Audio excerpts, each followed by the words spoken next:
Hey everyone, Mychal Bryan here from the Oraculos podcast. And today I'm going to be sharing with you our Christmas Kabbalistic Tarot Marathon.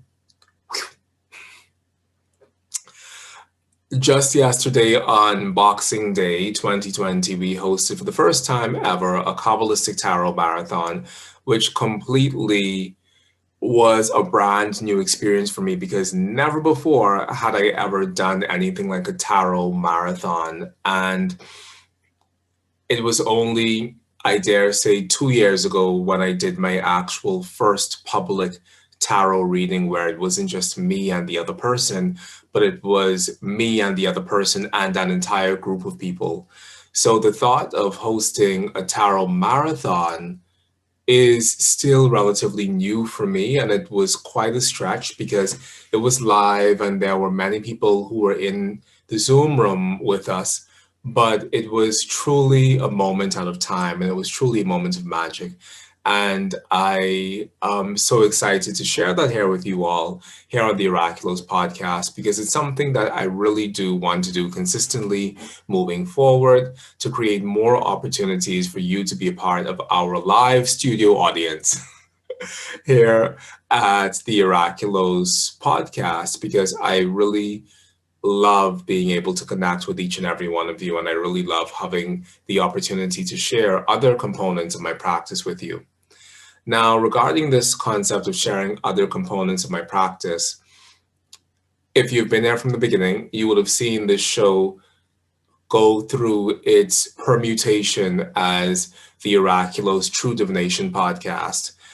And that was a really important moment within the life of this show for me because I wanted to hold true to this concept that it wasn't just astrology.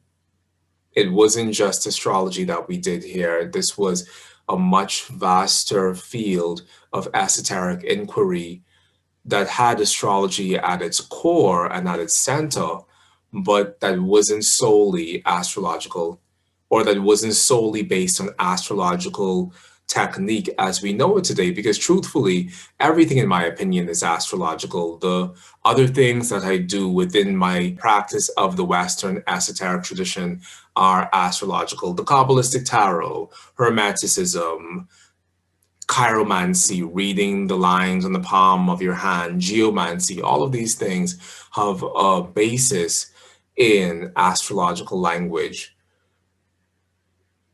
So I wanted to create space for all of those things to be honored without necessarily creating a podcast that was solely based on astrological practice proper, as in this is a chart and this is the reading of this chart.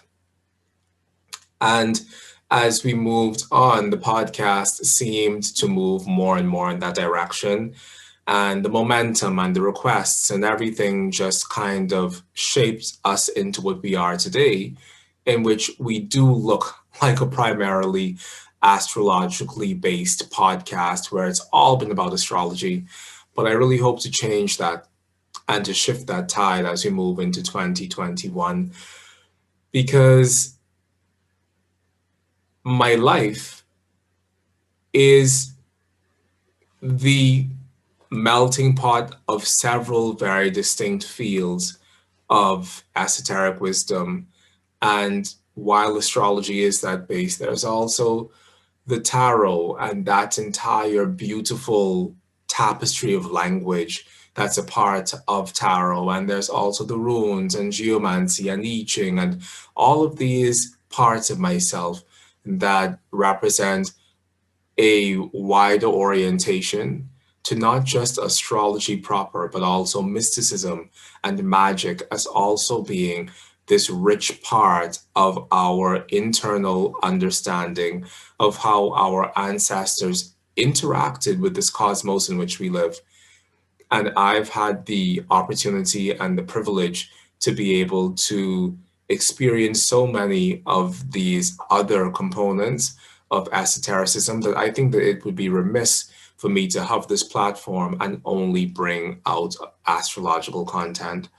So I'm going to be sharing with you this Kabbalistic tarot marathon today. And at Oraculos, we're going to create more live studio opportunities for all of you to come in and be a part of a class while it's going on, or be a part of a reading while it's going on, or to jump into these marathon type experiences, because I really do want to create a space where this becomes a community and not just a space where you come to, I don't know, listen to the sound of my voice, which inevitably is still going to be a lot of that at the end of the day.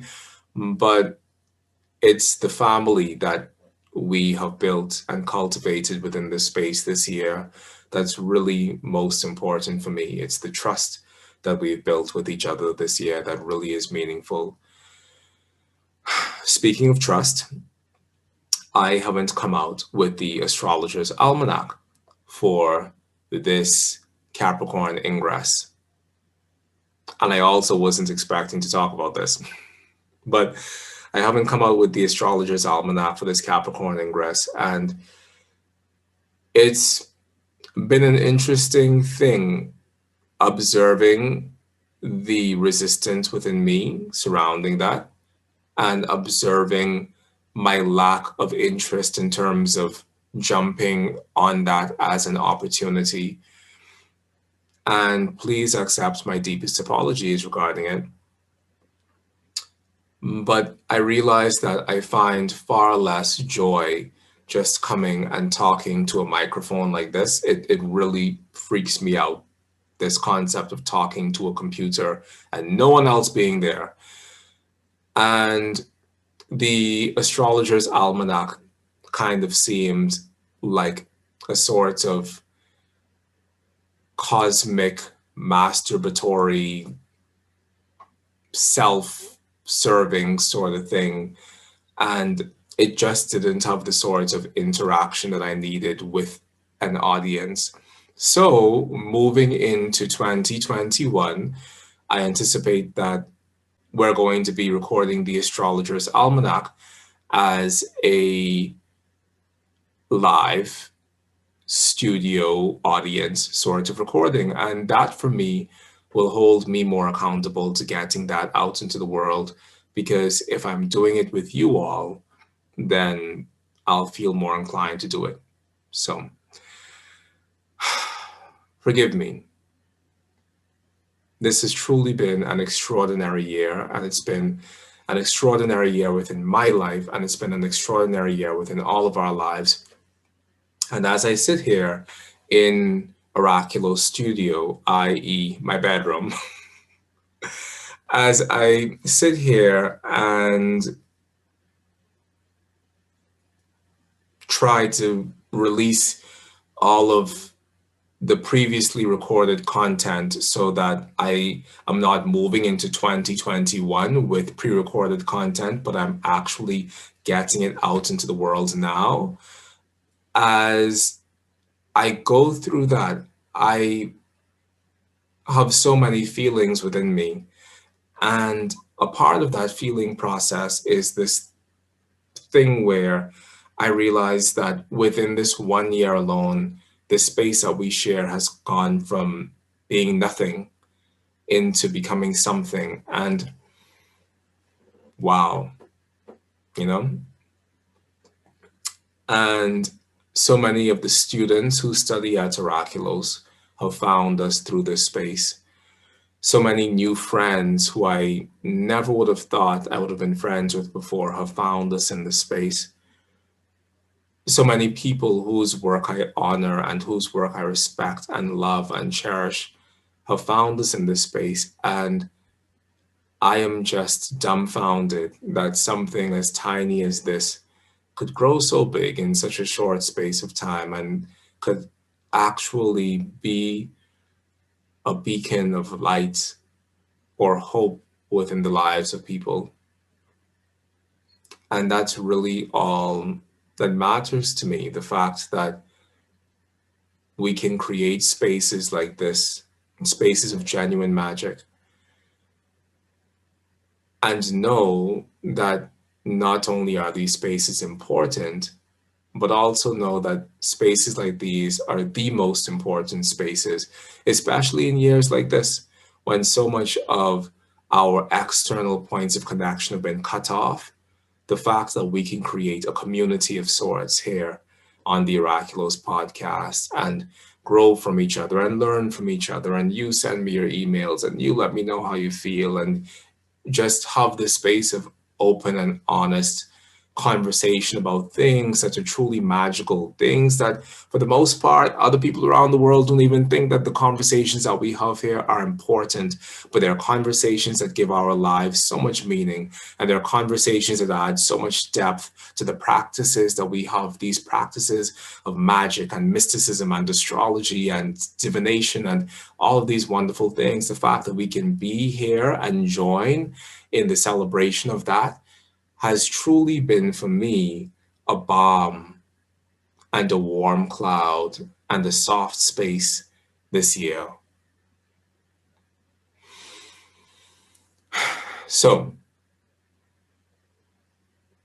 as we move into 2021, my anticipation is that we're going to be having more of these opportunities, whether it's via a YouTube live or whether it's via a class that you can drop into, or something where we can just come together and talk and meditate and contemplate concepts together and contemplate this magic together, or even share in the love of an author or experience our common love of a book.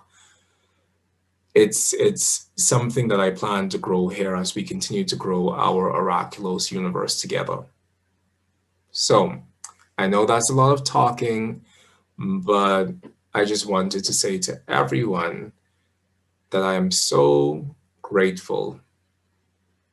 I am grateful beyond measure that you have given me your ears and you've given me your heart, and you've created a soft space there for me.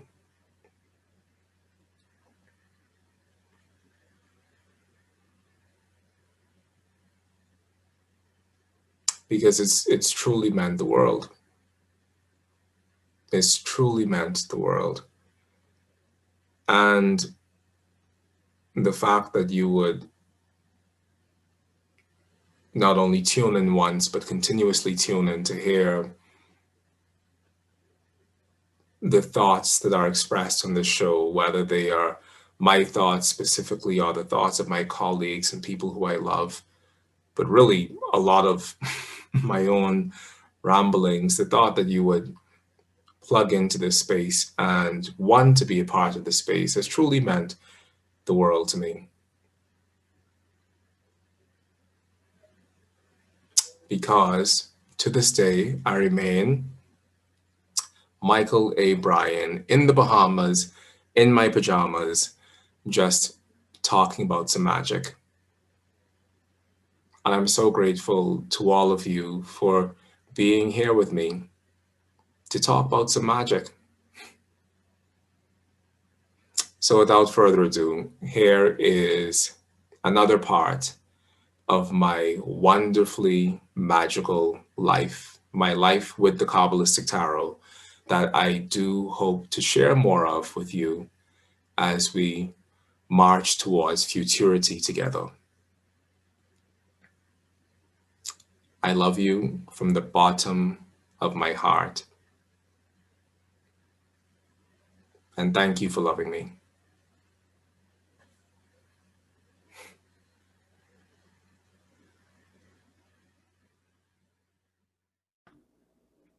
So I was saying that tarot within the US is created for the most part by a company called US Gaming Systems, which when I was younger, it was a little bit annoying because on the border of all of the cards, it says US Game Systems. So it's like, oh, I hate that. And it's the smallest, most inconspicuous thing in the world. But when you're working with tarot, knowing that it's a tool of divination, you don't want to see US Game System. Let me tell you exactly what it says. It says copyright. Copyright 1990, US Game Systems Incorporated. Why? Who comes up with this stuff? Anyway, that's what it says on all of the tarot cards. So if you're ever going to buy a tarot deck and that's going to be the make it or break it point for you, don't let it be. So that's the very first thing. Secondly, tarot is made, when they make these cards, they make them on a sheet of paper, well, a sheet of whatever this cardstock is, and it cuts out 10 rows of 8 cards, basically. So you have 10 rows of 8 cards, so you end up with 80 cards, you see? However, a tarot deck only has 78 cards. So in every tarot deck, for the most part, that you'll buy from US Game Systems, they have these 2 additional cards. Now, these 2 additional cards aren't actually tarot cards. These 2 additional cards are just introductory cards that, for the most part, come with every deck. And there's something on this card that I love very dearly. Oh, just so that you know, the deck that I personally use is the Universal Weight Tarot deck, the Universal Weight Tarot deck, and it's the deck that I promote to everyone. If I'm ever going to give a reading, like, this is the deck that I read from. And I'm also not a collector of decks because I just find that to be a very strange habit. But this is the Universal Weight Tarot deck, and if you haven't purchased it yet, this is one of the more traditional tarot decks that we use that comes to us from some of the early 20th century works of the Golden Dawn. So that's the first thing. Well, I think that's the second. Whatever thing it is, it's there. Now, on this card, what I love is this quote, which is from Stuart R. Kaplan from the book The Encyclopedia of Tarot. And he says, what we see in the symbology of tarot derives in large measure from our own intuition, and once revealed, reflects back upon each of us to further enrich our lives. I love that.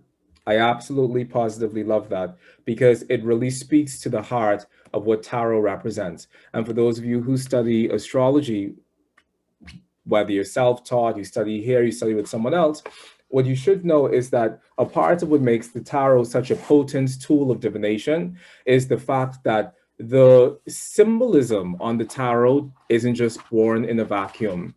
The symbolism of the tarot is completely predicated on this symbolic notion of the structure of the universe.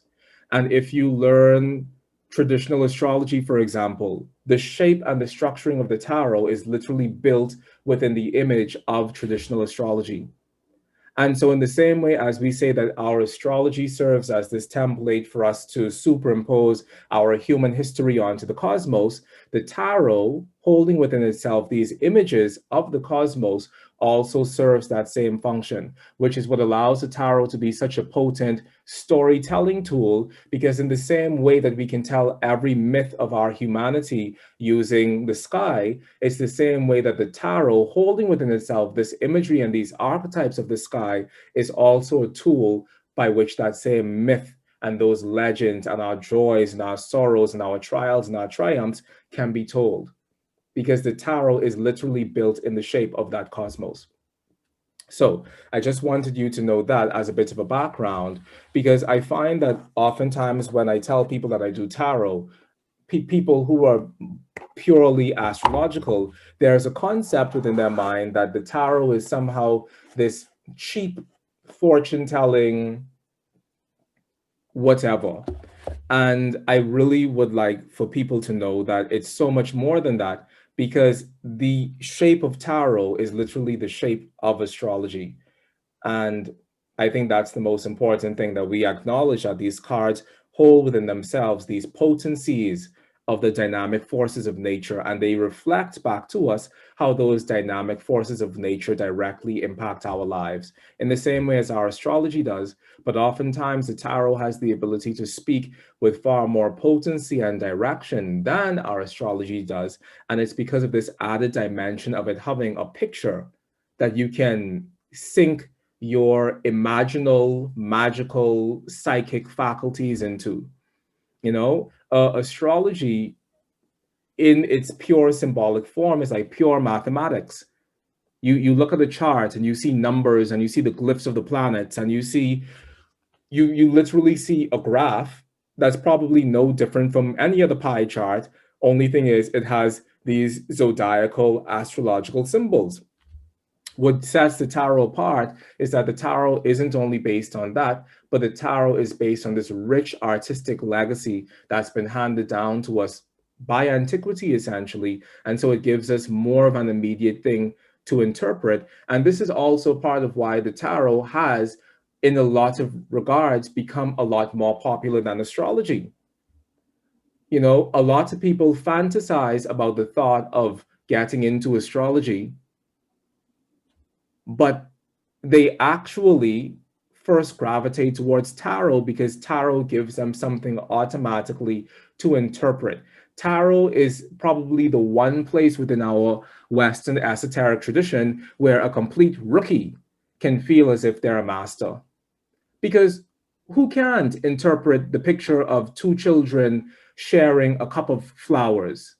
You know, who can't interpret the picture of two lovers sharing a glance between each other? You know, there's something very humanistic and very humane about the tarot and the imagery that we find within the tarot. And that's why a lot more people find the tarot is a softer landing place for them in terms of, and I've completely hijacked that phrase, soft landing place, from elsewhere. But a lot of people do find that the tarot is a softer landing place for themselves because it gives them something automatically to sink into, whereas astrology requires far more effort to actually feel as if you have some astrological utility, you see?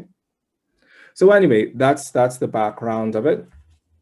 So the tarot has 78 cards, each of them representing an astrological theme or an astrological potency. So the first thing I do after I would have taken my cards out of my cartouche is I shuffle them. And I shuffle them because, well, first of all, the reason why we shuffle the cards in the first place is because one of the greatest things about the tarot as a system of divination is that it demands for us to put on a shelf our ego process, because you can't choose which card comes out. You can't say, oh, I want the Lover's card to come out, or I want the World card to come out, or I want the Six of Swords to come out. You can't fabricate that. You can't make that happen. So the very first thing is that we shuffle the cards because that's our way of suspending our ego process. And in so doing, we give back to the universe that part of us that chooses, and we allow the universe to decide how it will orchestrate the actual reading. So that's why the shuffling happens within tarot. And you should shuffle them well. And if you aren't accustomed to shuffling cards, particularly tarot cards, which tend to be bigger than regular playing cards, just buy yourself a deck. And if you just shuffle them, then just shuffle them. You don't even have to give readings, but shuffle them so that you gain proficiency in the art of shuffling a tarot deck, because it does require a certain tactile dexterity. So that's the first thing. And then after I've done that a few times, usually it's 4 times, I just put the deck down. And then I turn my palms up, and you all will do this with me as well. So we just put the deck down and we turn our palms up to the ceiling. And you close the eyes.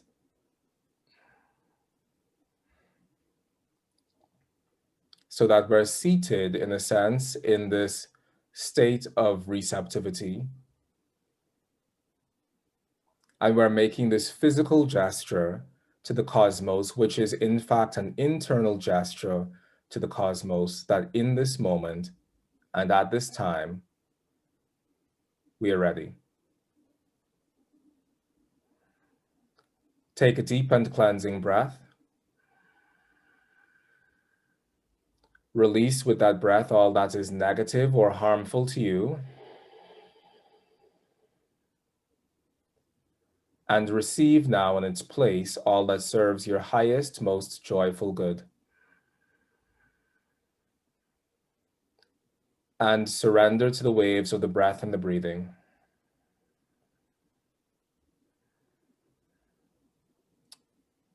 Eternal universe, you who are the womb from whence arose the great Mother, Father divine, we give thanks for this opportunity that we have to come and receive your wisdom.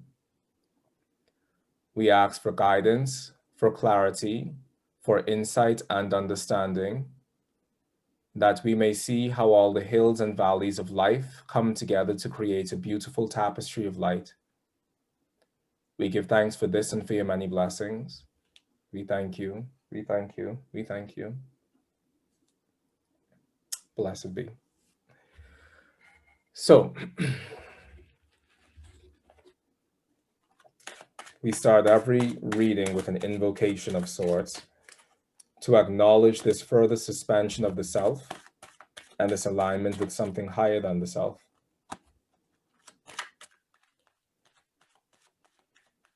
And then after that, I take a moment to do my final blessing over the cards, which is a silent thing, and it will take just a few seconds. But it's for the purpose of acknowledging that it's truly holy space and sacred space that we're stepping into.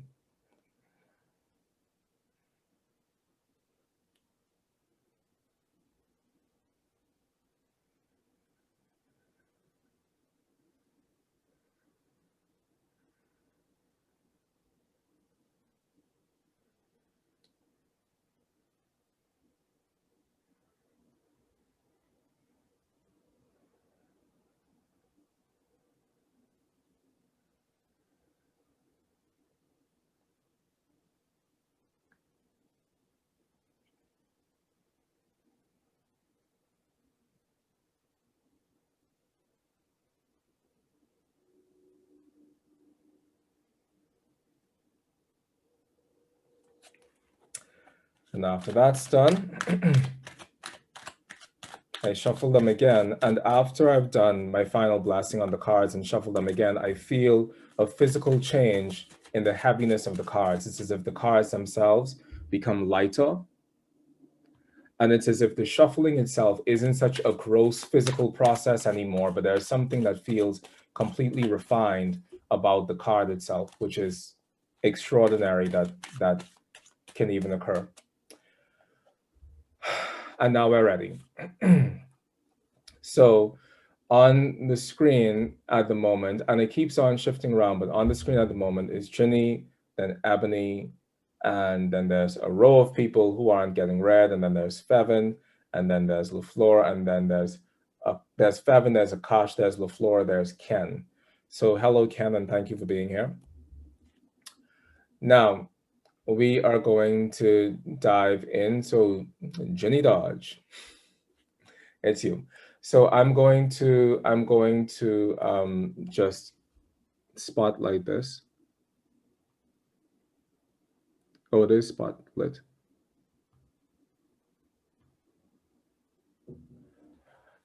Okie dokie. So, hello there, Ginny.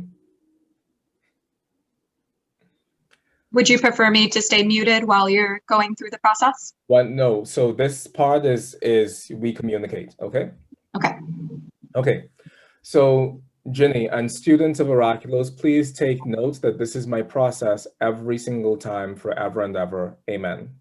Okay? Since forever.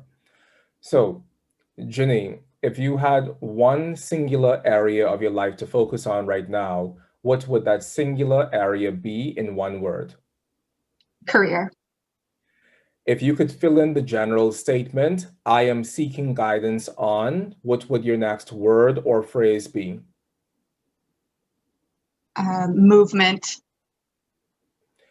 What question organically comes up out of you when you consider that general statement? As in, if you had 15 minutes to speak to the wisest part of the universe about this singular question that you have, what would the singular question be? Should I move away from my current career towards a new promise? Does that feel like the essence of what you want to know? What was that? Does that feel like the essence of what you want to know? Yes. If you could narrow it down, is there a way to do that? Or is that the singular thing within your heart right now?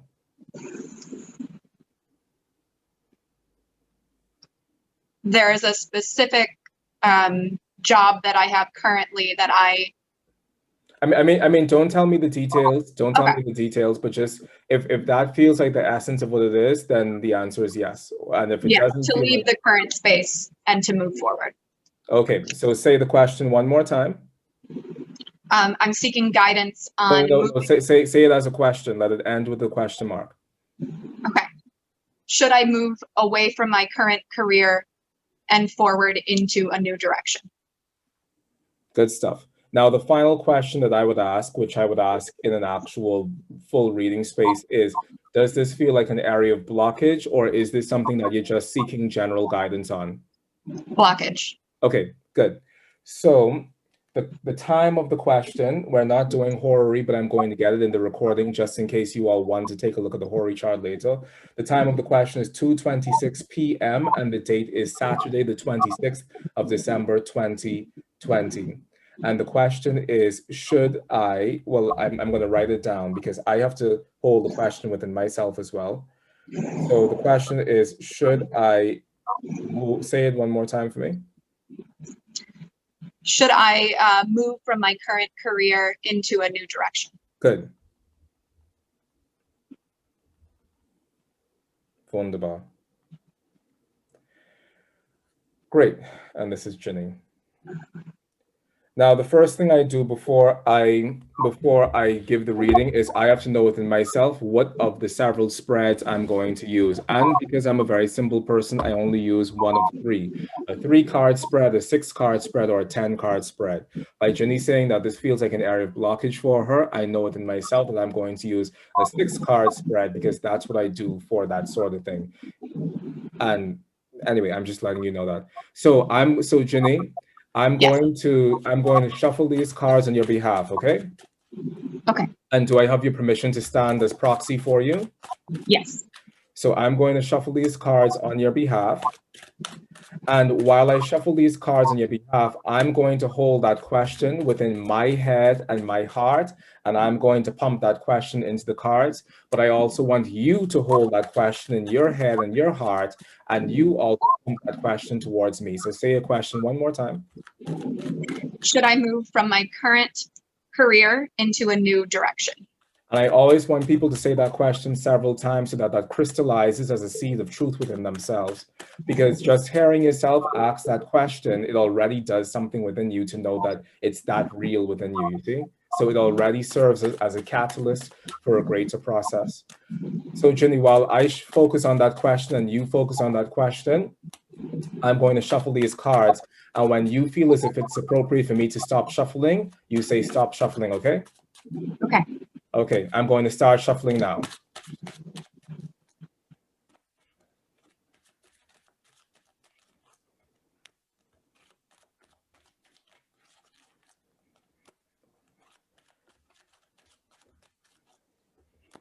I feel as though it's time. Keep focusing on the question. Keep focusing on the question. Keep focusing on the question. The first card represents the blockage. The second card represents how it manifested in the past. The third card represents how it's manifesting presently. The fourth card represents the lesson to be learned from exploring this blockage. The fifth card represents the should I move portion of your question. And the sixth card is the guiding spiritual insight. Mute yourself again.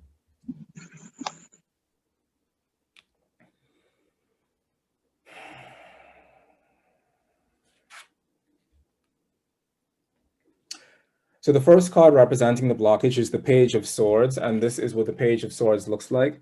The Page of, oh, wow, there's a glare, but there we go. This is what the Page of Swords looks like, and the Page of Swords represents the earthy part of the element of air. And the Page of Swords is representing the blockage. So what this is saying is that you are at this moment poised and ready to move in a very specific direction with your intellectual self. It's as if you are, in a sense, waiting on the lightning to strike. because you know within yourself that you have no more loyalties to the ground on which you stand. And that's something that we can see very physically within the card itself, but this is also it's also the deeper Kabbalistic dimension of the Page of Swords, being the earthy part of air. It's that there's a seed within you that's wanting to crystallize.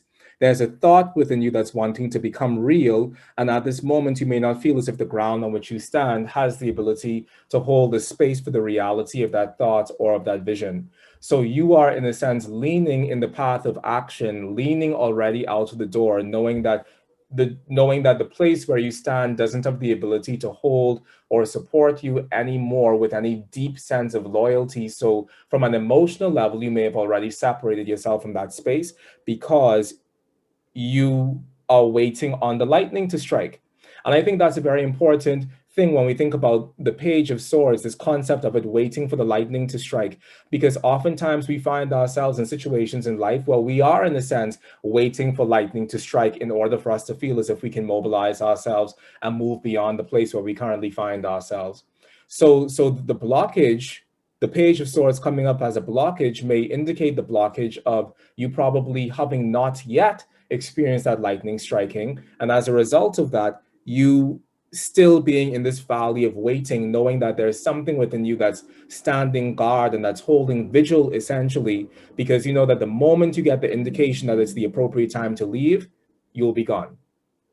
Now, the card that represents the past as it relates to the situation is the Emperor Reversed. And the Emperor within the tarot is representing Aries, as in the actual sign of the zodiac, Aries. And the reversal of the Emperor is similar to a retrogradation. So when I write the symbol of reversal within my journal, I always use the RX for retrograde. And what the Emperor Reverse says is that the interesting thing with the Emperor is that it could indicate another person within your situation, and the other person that it indicates could literally be a man, a male figure who holds this role of the Emperor Reversed. So I'm going to give you an interpretation of this card as being another person, as well as an interpretation of this card as being another aspect of yourself. So if the Emperor Reversed represents another person, it represents someone who essentially was extraordinarily defensive, and they were defensive because they felt as if they were losing power within the situation. So it caused them to show how essentially weak they were because of your possibly already internal desire to leave. It's like, if I desire to leave a thing that I used to be deeply attached to, and somebody else's power was derived from the depth of my attachment, then my desire to leave is something that ripples into this space, and it's something that makes this other person feel uncomfortable to the point where that person can possibly become tyrannical. That person can possibly show their ugly fangs, or that person can show their own vulnerability in terms of you and this decision-making process that you have. If it represents you within the past of the situation, it says within the past of the situation, you found yourself having to completely strip yourself of everything. You had to divest yourself of any sense of being powerful, and you had to really, there's this image that I always have when I think about the Emperor Reverse. It's like you have to become naked and allow yourself to go to the river to be baptized, essentially, because you realize that the source of power that you may have held on to may have been a forced power or a contrived power. And now you realize that you're moving into a territory within your life where that sort of force, contrived essence of self has no place. As I say that, I feel as if it's representing someone else because it doesn't seem to match the story that we're already saying. Jenny, do me another favor, turn off your camera, and not because I'm looking at you at all, but just because that's always a thing that I ask my clients, because I don't want for that visual feedback to sully my clarity. Now, the next card is the Nine of Swords Reversed, and the Nine of Swords Reversed is representing Mars in Gemini. Within the tarot, this is the decan of Mars in Gemini. And then the decan after this would be the Sun in Gemini, because we know that that's the Chaldean order and how that operates.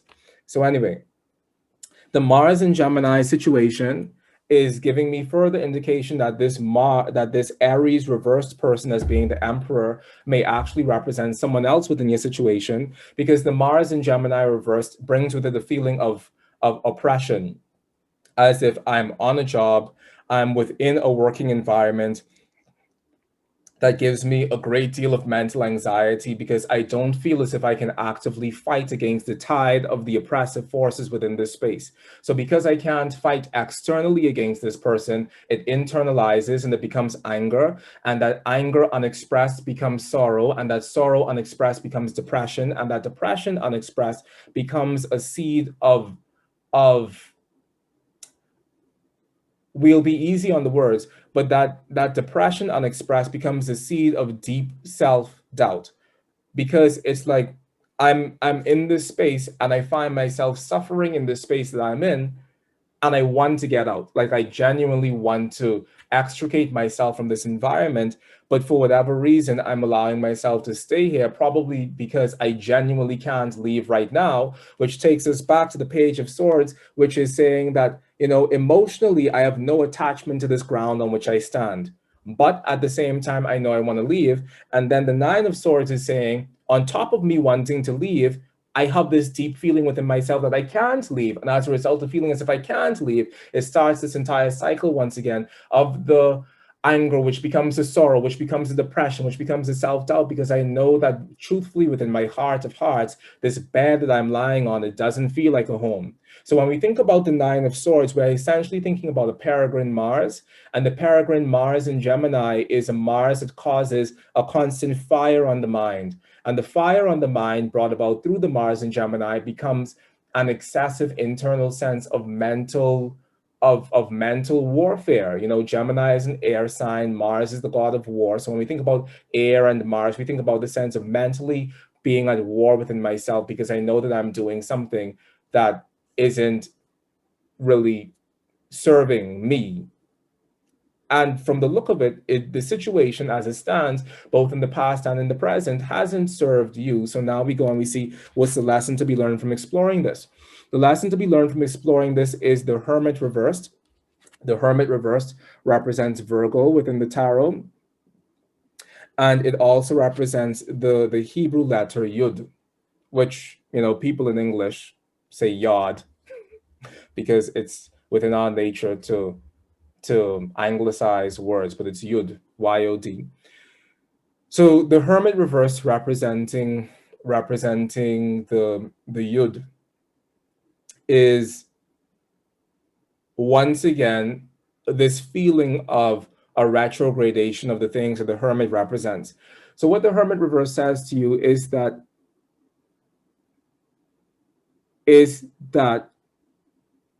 one, you need to dig your heels into the ground, because with the Hermit Reverse, what it can do is it can create this mental situation for yourself that doesn't have any actual reality to the situation in which you find yourself.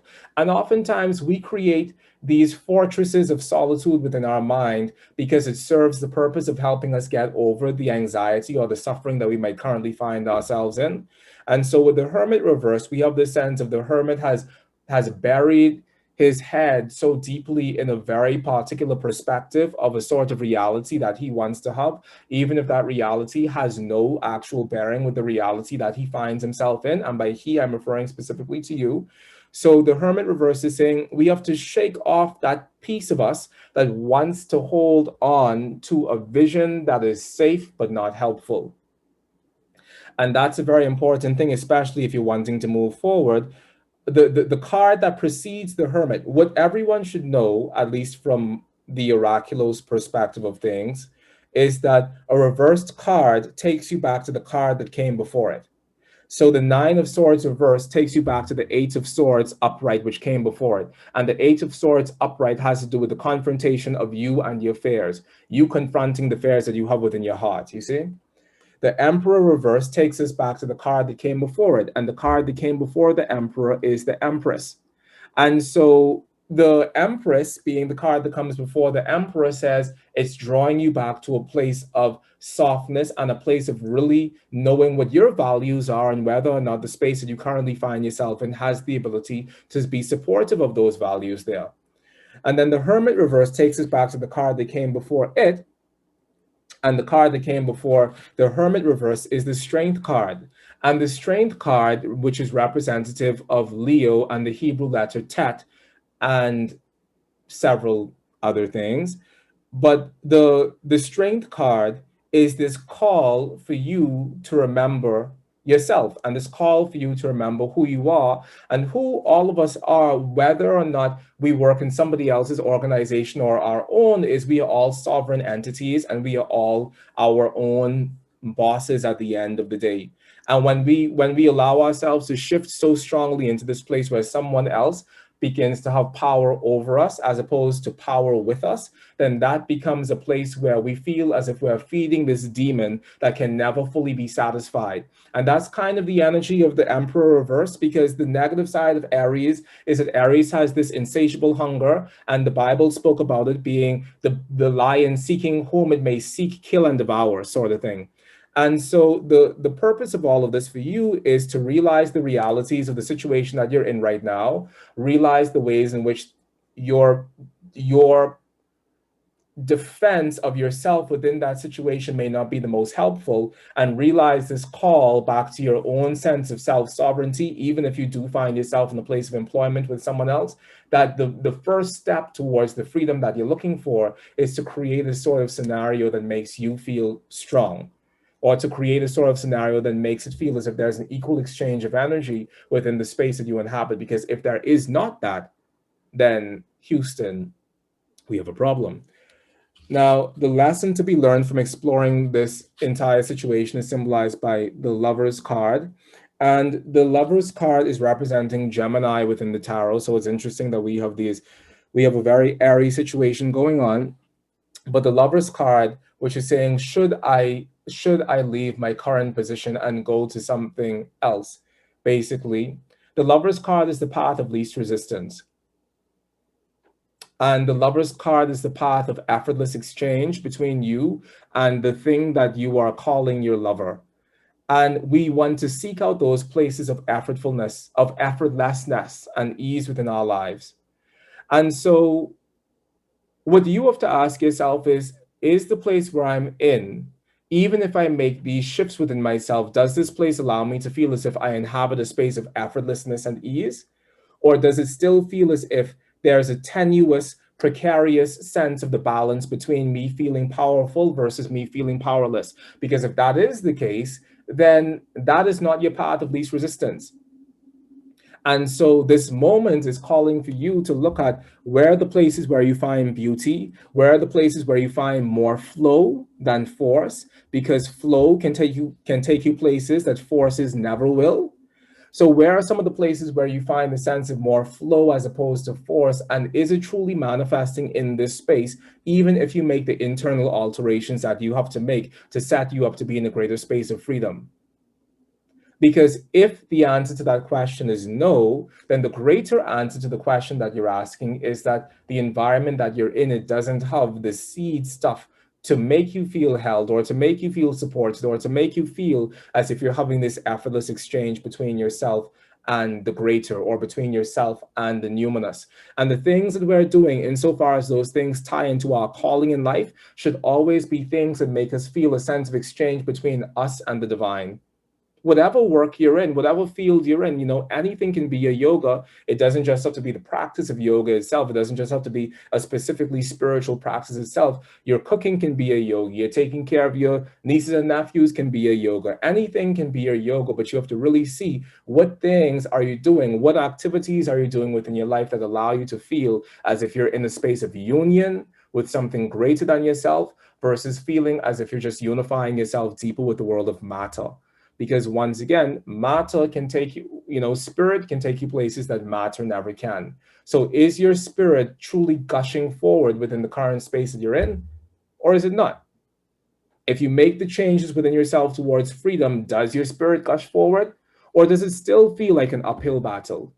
Because if it still feels like an uphill battle, that's the internal indication from within yourself, also from outside of yourself within the greater cosmos, that the place where you are is some place where you shouldn't be.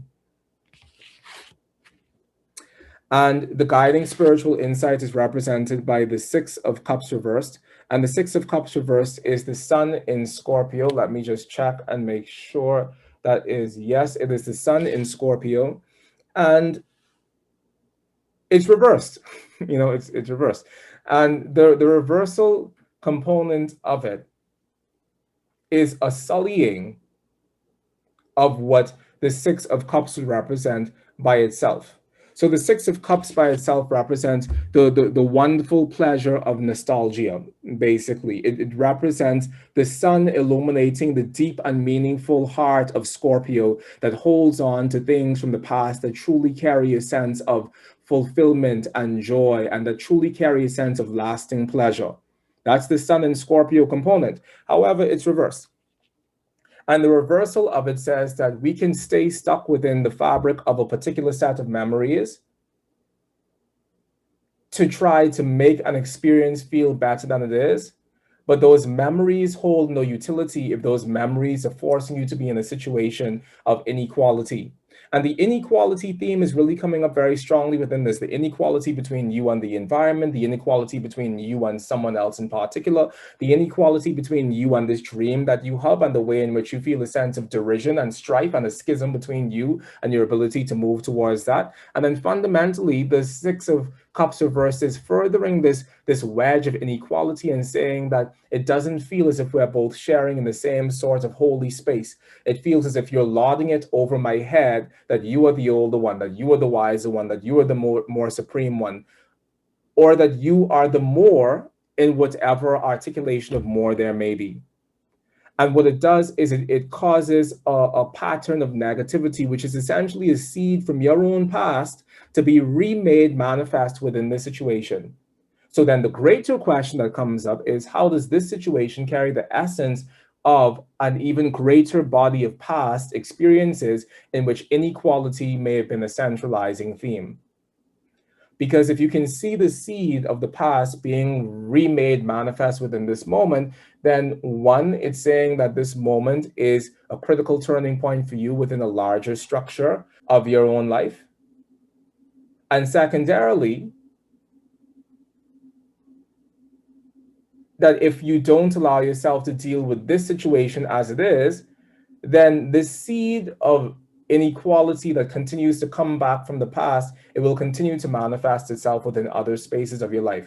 We could leave anything. We could leave any job behind, any relationship behind, anything behind. But if the fundamental seed of what it is we're trying to leave hasn't been eradicated, then it manifests within the next one. And then I find that every single job I enter carries the same sort of dynamics as the last one, and every single person I date carries the same sort of emotional dynamics as the last person I dated, and I'm having to make the same sort of compromises within my life because I haven't first dealt with this singular seed of a thing that continues to manifest itself. So the two ways of dealing with that are, one, to gain power and sovereignty within yourself around this story, realizing that it is your story. And as your story, you are the central player. So you determine how you show up and how you act within that story. And then the second piece is, after you've determined to put yourself within a place of stability and freedom within yourself, the second piece is then to ask yourself, even within my strength, does this place feel like a place of flow? Because you can't ask yourself those questions if you're in a place of weakness. In a place of weakness, you are given whatever reality is served to you. But then you say, even in my strength, does this place allow me to be in a place of flow? And if the answer is still no, even after you've empowered yourself, then the answer is that you need to leave that space, because that space is only further carrying forward a seed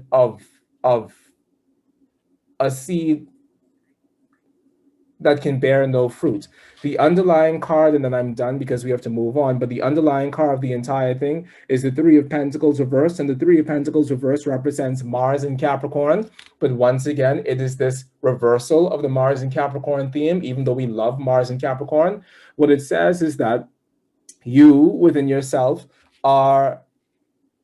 should look to see whether or not the work that you're holding on to is a work that prevents is a work that allows you to avoid the pink elephant in the room. And I think we've identified some of what that pink elephant may be. But am I doing this and holding on to this and excelling and overperforming and being superior in this thing that I'm doing because I'm avoiding dealing with a larger structure within my life? Because if you feel that avoidance there, then this work is only the husk of an experience that is keeping you away from really dealing with the things that you need to deal with. Does that kind of make sense for you? Yes. Should I go into details? I mean, yeah, you can go for 2 minutes. Just take us there for 2 minutes. So for the past 3 years, I have been managing a yoga studio and also teaching there. And the owner of the studio is incredibly toxic. And in this time, especially the last year, very masculine, but like energy. She is losing her business financially because of the pandemic. And in doing so has asked, or maybe has put me in a position where I've had to give all of my extra energy to try and come up with a way to help her through. Mm-hmm. So when you said like the biggest thing, like immediately that start of no more loyalty to the ground in which you stand on is like where I'm at, that experience of like excelling or overperforming. What can I do to help you, to keep your business alive, to, you know, keep you afloat? And when you said we aren't sharing the same holy space, that rang really heavy to me as well, is that, you know, there's just this feeling of oppression or like unexpressed gratitude from her for what I've been offering. So yes, extremely, all the things you said about it being a recurring seed manifest as well. That is huge. So yes, spot on. Thank you, thank you, thank you, thank you. You're very, very, very welcome. Okay, so I'm going to call on Shauna. Shauna Dawkins, my darling. So Jenny, mute yourself again, please. Hey. Shauna, can you, so I definitely went over 15 minutes. So can you tell me when I'm at the 7-minute mark, please? Okay, no problem. Let's call it 16 minutes and tell me when I'm at the 8-minute mark, okay? Okay, perfect. All right, and I'll tell you when to start timing, okay? Okay, got it. Great. Who is the next person after Jenny?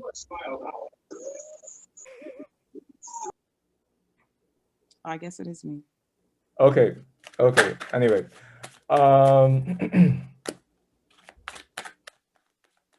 after each reading, I shuffle the cards in between to create that same situation as before, because the cards will carry the imprint of whatever the last reading was, you see?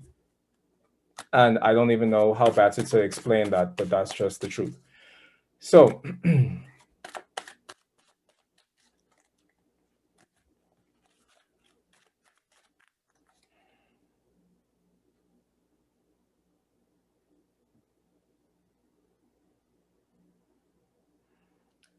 okay, Ebony, where'd you go? I'm here. Oh, I have to scroll down and find you. I'm still here. No, I have to. Oh, there you are. No, you could turn on your camera for like the now piece. Oh, okay. Yeah. Where you going? Okay, there you are. All right, so Ebony, if you had one singular area of your life to focus on right now, what would that singular area be in one word? Love. Tell me. Love. Romance. Love. If you could fill in the general statement, I am seeking guidance on, what would the next word or phrase be? I am on how to move forward in my love life. What question organically comes up for you when you consider that general statement?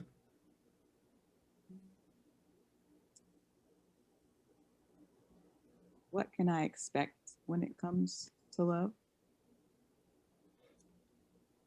Okay, so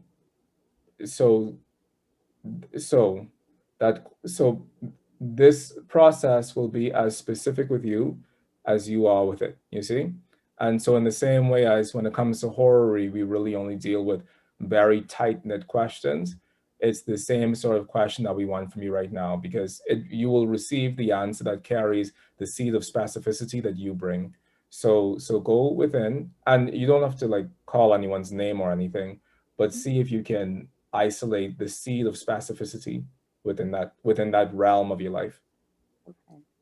Was the vision that I had about love correct? Say it one more time, my dear. Was the vision that I had about love correct? Okay, cool. Does that feel like the most specific articulation of that question for you?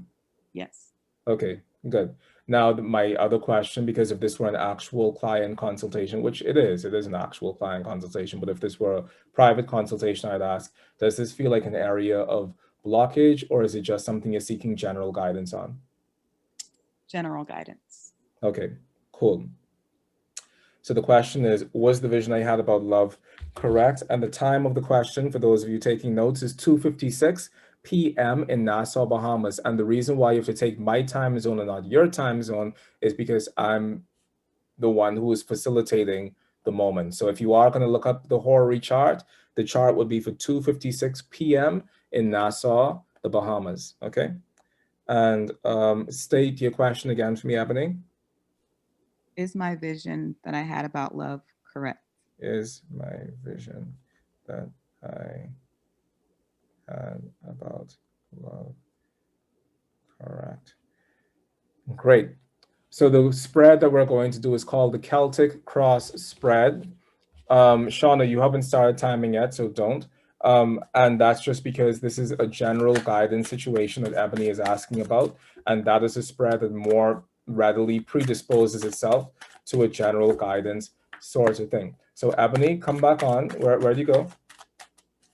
I'm here. Okay, hold on. Something keeps happening and you keep coming out of the screen. There you are. All right. All right, so Ebony, I'm going to do I have your permission to stand as proxy for you? Yes. So I'm going to focus on your question in my head and heart, and you're going to focus on your question in your head and heart, and we're both going to pump that question into the cards. And when you feel as if it's appropriate for me to stop shuffling, you're going to tell me to stop, okay? Okay. I'm going to start shuffling now.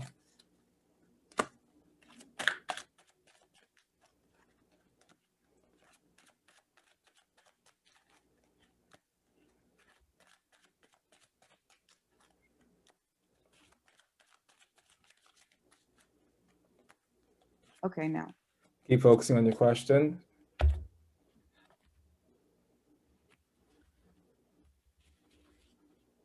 Keep focusing on your question. The first card represents you. The second card represents the underlying energy of your situation. The third card represents where the situation is rooted and where it comes from.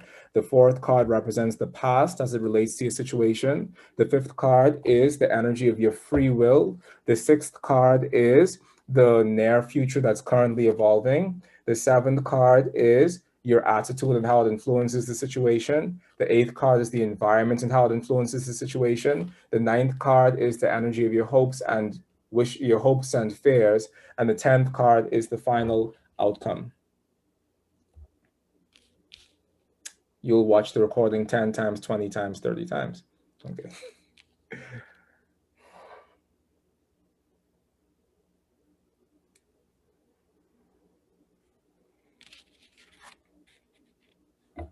The first card is represented by the 8 of Pentacles, and the 8 of Pentacles is representing the sun in Virgo. So the 8 of Pentacles is here, and the 8 of Pentacles is representing the sun in Virgo. So for you at this moment, your entire life, so turn off your camera, Ebony. So for you at this moment, your entire life is consumed by work and the shape that your work is taking. And you are primarily focused on the great work that you're building within yourself and the great work that you're pulling out of yourself into the world. So automatically the energy doesn't seem particularly predisposed towards a question about love, because work is the primary thing on your mind and work is the primary thing that you're working on. It's the vision of a person at work there. doing their great work, in a sense, isolating themselves from the world around them in order to perform their great work. But at the same time, as we know about Virgo as a concept within general, Virgo represents the worker. Virgo represents the servants of humanity, and within the body, Virgo represents the intestines as the servants of the body that have to process everything. So at the moment, you're deeply absorbed within the shape of the work that you're doing, and that is just a general sense of where you are now. And my question as I explore that is, WTF does this have to do with your love life? You see? Let's move on. Because then the other side to that is it that you are viewing your relationship, two relationships, as another piece of work as well? You see how that works? Work is the word.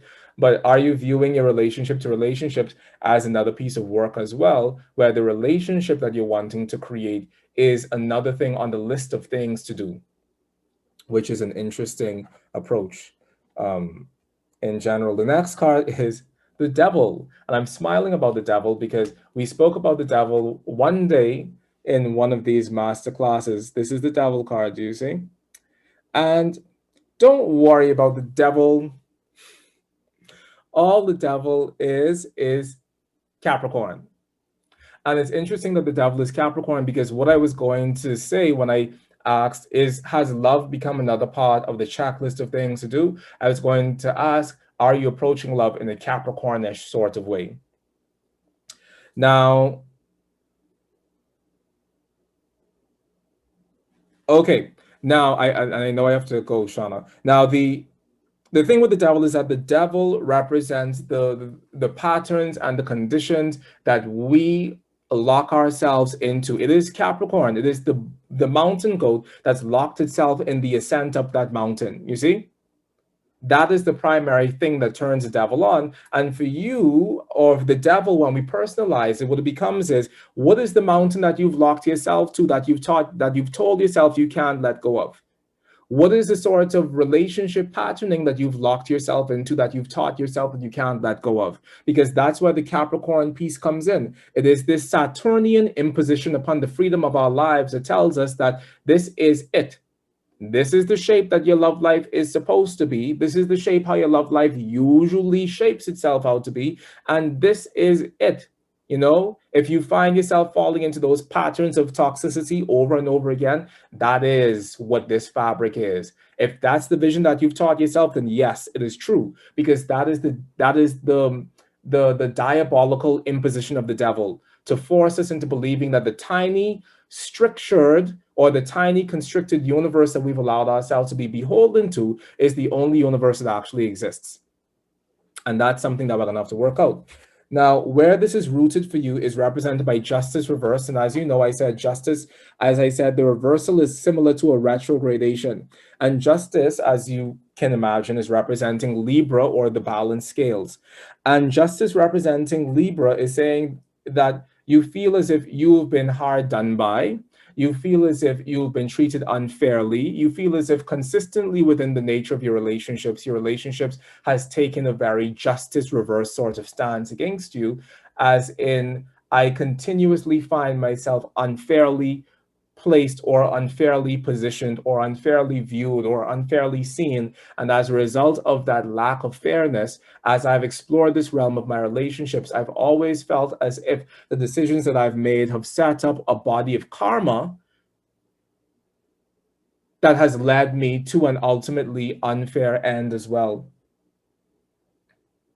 And because it's a reversed card, it takes us back to the card that came before it. And the card that came before Justice is Fortuna, or the Wheel of Fortune. And what that says is that, well, can you step away from that momentum long enough to realize that everything that's going on within your life is going on as a result of an immutable universal law. And the immutable universal law that's in play in terms of your love life at this moment is the law of cause and effect. Every seed you plant will bring back a tree of its own nature. And that is really the lesson of Justice Reversed. You feel as if you've been hard done by, but are you aware that every tree that you planted is bringing back to you a seed of a similar kind? You see? And you're meant to find that similarity within these seeds, because that similarity is going to indicate for you that maybe I should be planting a different type of seed. The past as it relates to the situation is symbolized by the Two of Pentacles, and the Two of Pentacles is Jupiter in Capricorn. Yes, the Two of Pentacles is Jupiter in Capricorn, and the Jupiter in Capricorn, we know, because this entire year has been Jupiter in Capricorn, we know that Jupiter in Capricorn isn't really the best sort of placement for Jupiter. It's rather uncomfortable, is it not? And in a similar manner as this year has been a balancing act for all of us, this Jupiter in Capricorn situation here is a balancing act as well, because the balancing act becomes, I know that this thing that I'm wanting in my life, this love is important, but then this work is also important too. And I realize that I have to make a decision between these two very real dynamics within my life, and which one am I going to choose? How am I going to allow myself to stabilize a seed of relationship to either of these things when my relationship to both of these things is constantly changing? 8 minutes, Michael. Thank you, my dear. And so that becomes the question for you within your life. And Shauna, now tell me when I'm done, when the time is up. Now that becomes a question for you within your life, but it was a question for you in the past because you found that the relationships that you may have been entering may have been turbulent ones, and the turbulence of those relationships may have spilled out within your actual work and the actual fabric of your material life around you. And the fact that you were able to juggle it doesn't say that you were handling it well. We have a tendency to think that coping is the same as healing, that a coping mechanism is the same as a healing mechanism, but coping is just coping. And what coping is you allowing yourself to be satisfied with the lowest amount of satisfaction necessary in order for you to get by. But that's just coping. That's not healing, and that's not handling. You understand? So as a result of this, it's pointing out the fact that, yes, you may have built wonderful coping mechanisms around the structure and the shape of the loves that you've had in the past, but that isn't necessarily skillfulness, because skillfulness is first identifying the place where it's not working and how it negatively impacts the physical security issues of your life, and then realizing that my goal in life isn't to cope with this, but my goal in life is to transform this and to turn it into something else. Now, the energy of your free will is represented by the Nine of Pentacles, and the Nine of Pentacles is Venus in Virgo. And we also know that we're not too fond of Venus in Virgo. We just had Jupiter in Capricorn. We don't really like Jupiter in Capricorn, never at all. And then the next one is Venus in Virgo. We don't like that one either. So the question is,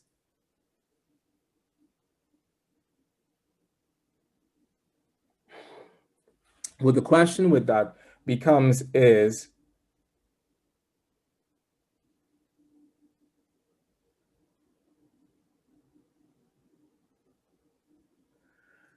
it's a doozy, because the question there becomes that, are you, the Venus in Virgo imperative is the imperative to stay alone and know that a part of what it is you're trying to build right now requires you to have the sacredness of aloneness, or the sacredness of knowing that this aloneness is important, because this aloneness is allowing you to build your life the way you want to. But when we turn that upside down, it becomes a wild sort of impulse within you that is so desirous that it's willing to push aside its relationship to its stabilities in order to pursue this thing in a way that overwhelms you. You know, so the tendency here that we see is that the love situation becomes an overwhelming impulse and an overwhelming blind sort of impulse. And the Venus in Virgo upside down takes us back to the Sun in Virgo,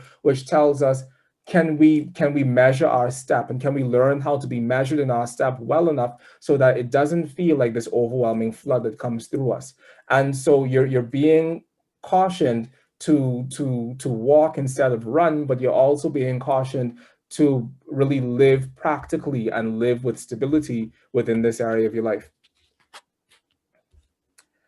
Now, the near future that's coming into being as a result of this question is represented by the King of Swords reversed, and the King of Swords represents the fiery part of air.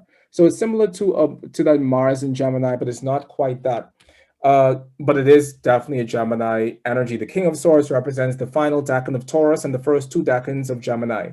That's what the King of Swords is. And so what it says is that you're going to be interacting with someone. You know, I know I'm taking up time, but these kings and emperors and queens and people in our lives, they represent other people within the situation. So for you at this moment, the King of Swords may represent another person within your situation who you're going to be interacting with. And that other person is someone who, once they lock their mind into a particular pattern, it becomes impossible for them to rid themselves of that pattern. That pattern is a thing that exists, and that pattern is the only thing that matters. And that locking of themselves into that pattern becomes a seed of their own manipulation within your life. It's like, I can manipulate the odds of the situation because I know how to mentally sort of get my way. And so that's the next thing that's coming up for you within this situation, is representing the near future. Coming is the King of Swords. So that can be a confrontation with this person who knows that they know how to mentally maneuver, and they know how to mentally finagle, and they know how to mentally create a scenario where they are the only ones that are right, sort of thing. That's the next person who you have coming up in the very near future. And you have to figure out for yourself whether or not you're going to allow yourself to go back into that blind flood and just follow that, or whether or not you're actually going to face them from the stability of saying, no, I have my own shit to do right now. I have my own priorities, and I will not be pulled into your hurricane. Now, your attitude within the situation is represented by the Queen of Wands, and the Queen of Wands is representing the final decan of Pisces, the first 2 decans of Aries. And so what that means, and it's also the watery part of fire. So what that means is that you are in a place where you're open, you're ready, you're receptive, and you're willing to go for it. You're willing to try. You're willing to love. You want that within yourself. You want to attract these new experiences to yourself, which is a very good thing, because on the one hand, we see you being the 8 of Pentacles, which is you're focused on your work. But on the other hand, we see you having this Queen of Wands energy, which means that if love is one of those things that's on that list, that's something that you're actively going to manifest, because you are ready and open and receptive and eager to have that in your life. Now, the next thing is the environment and how your environment views you in the situation, and it's symbolized by the 2 of Wands. And the 2 of Wands is Mars in Aries. And Mars in Aries it's called the Lord of Dominion within the Kabbalistic Tarot. But Mars in Aries in this context says that the rest of the world around you, they see you living a very stable sort of life, but they also don't see you being attached to the environment. They see you wanting to leave, which is different from the Page of Swords thing that we got in the previous reading. This one is, I'm here, but I'm not satisfied here, because I actively want to leave, and I actively want to go out into the world, and I actively want to stop looking in these tourist magazines. I want to jump off the balcony. I want to, for the feeling of being bored, I want to go out and live my life again. There's this story of Alexander the Great that said that after he had already conquered the world, he jumped off of his balcony because he was so bored and there was nothing else to do. So he jumped off of his balcony because he wanted to feel like a buzz again. And that's the sort of way that the world may see you right now, that you're comfortable to the point of being bored, and you want to jump off of the balcony and experience new things. And that's not necessarily a bad thing, because it follows very nicely the Queen of Wands energy.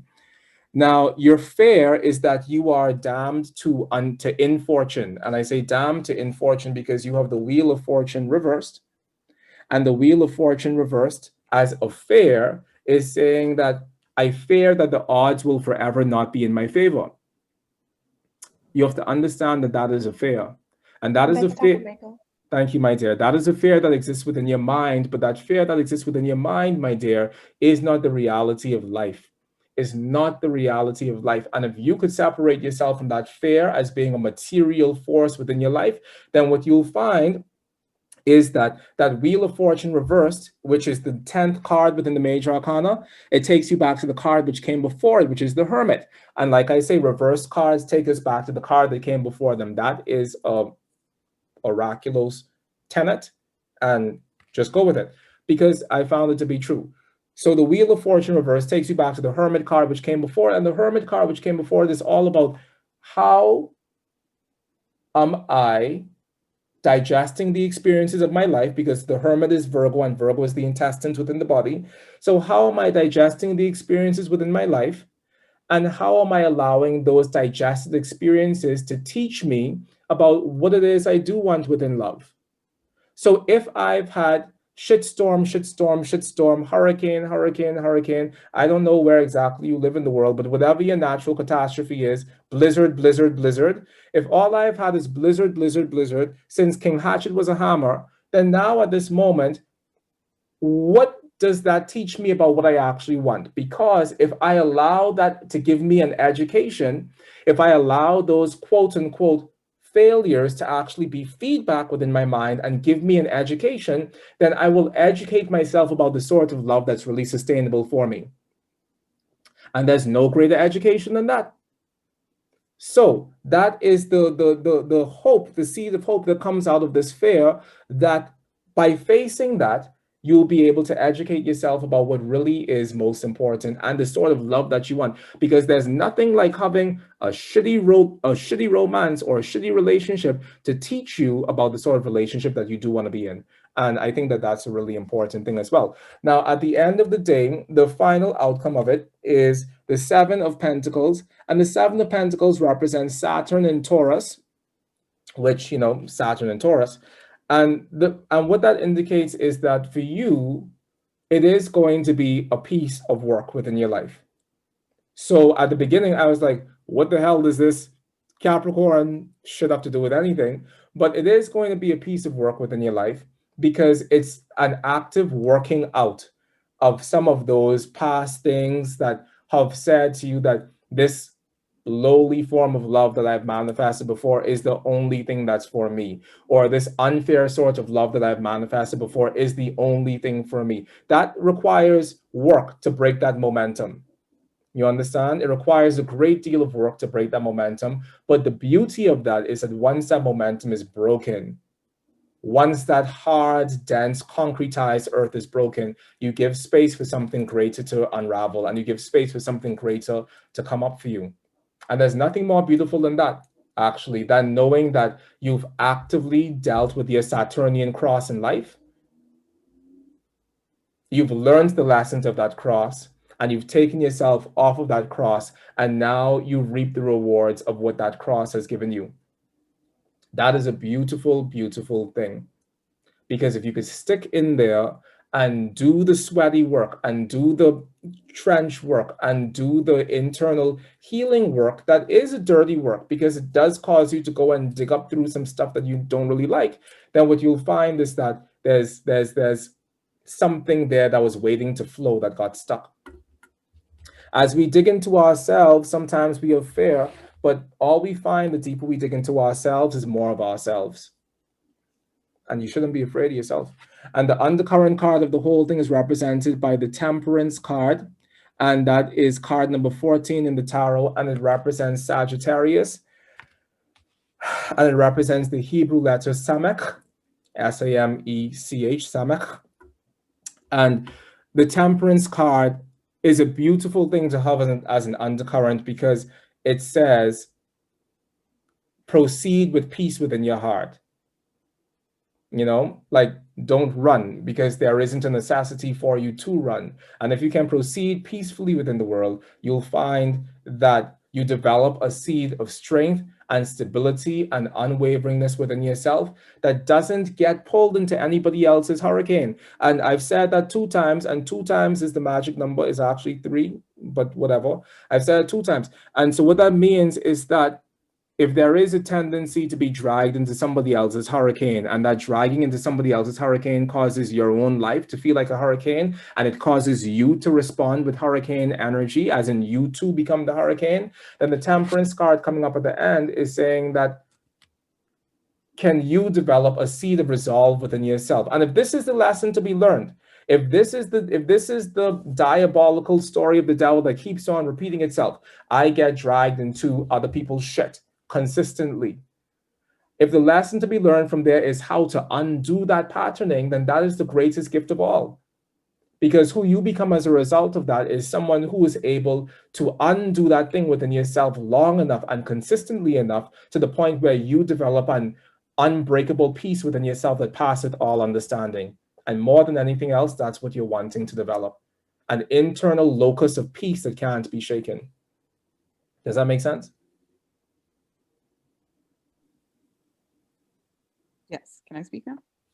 Yes, you can speak now, my darling. And I'm going to take a photo. Ginny, I took a photo of your reading as well initially, and I'm going to send that. I'm going to send it to you all. You can speak, my dear. Okay, sure. So this definitely felt very accurate to my situation. My vision was a little bit unclear, so I don't know if that particular piece was answered just because it was really weird. I did have this vision that I was supposed to be dating this person who lived abroad and who works on stuff that's kind of related to things that I need help with. So that could explain kind of the work energy. I also have been very consumed by work and working on myself and being like, you know, my last relationships have really sucked. So maybe I should take time to focus on me and not worry so much about other people's drama, which is definitely a pattern. It's also interesting. I have a crazy 7th house in astrology. So I've been kind of like, well, maybe I'm destined to experience these, you know, really horrible relationships. So I think that kind of tied into some of the Capricorn injustice stuff you were talking about with the bad karma, and whether or not my decisions have led to that, which I was like a terrible person with relationships in the past. I was an asshole. So now I have said many times, like, oh, I feel like my karma just keeps coming from all of the things that I've been through. So that was interesting that came up. There were a couple of other things. You said something about coping not being the same as healing. That's something I've said recently as well. Just kind of like, I really need to dig in to heal some of the experiences that I've had in the past so that I can avoid repeating them. So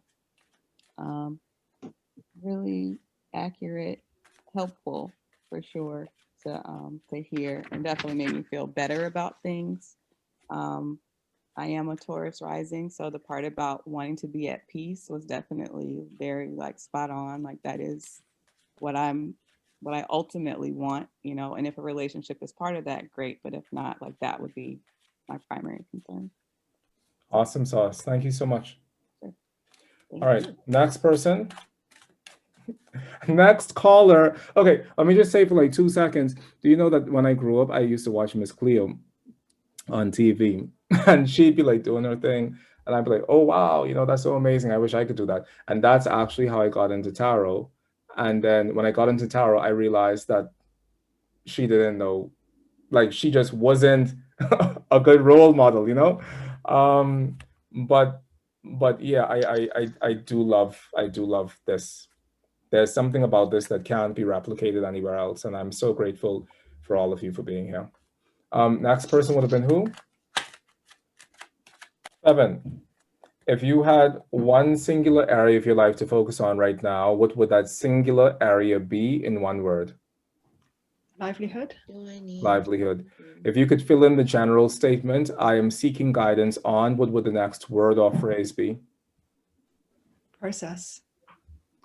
Process. What question organically arises out of you when you consider that general statement? As in, if you had 15 minutes, 16, to speak to the wisest part of the universe, what singular question would you ask?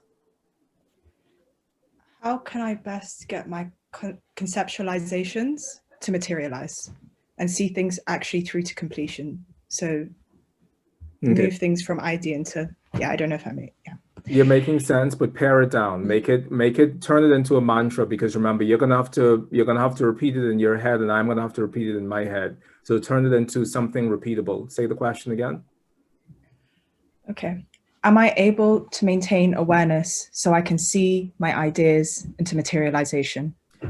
Now, pause. So this is for all of you as well. Let me actually just come back to the gallery view 1 second just to say something. And thank you for everyone. We're going to come to your question. The issue with am I questions is, and you can mute yourself, Evan, while I say this, and then we'll do it again. The issue with am I questions is, am I completely gives me your power and your process, you see? There's a difference between a should or a could or a what or a who or a whatever, but that am I question, that forces me into a position of having to give you an identity. It's like you're asking me, am I Fevin? And I'm saying, yes, you are Fevin, or no, you're not Fevin. You know what I mean? So take it back within yourself. And this is what I would do if you were just a regular private client. I would say this to you as well. So, and that goes to all of you as well. All right, so I'm going to come back over here to the spotlight. I'm going to do that one more time, okay, Fevin? But you're doing good. So Fevin, again, so give me that question and give me the question in a way where it puts you, it makes you the decider. Go for it.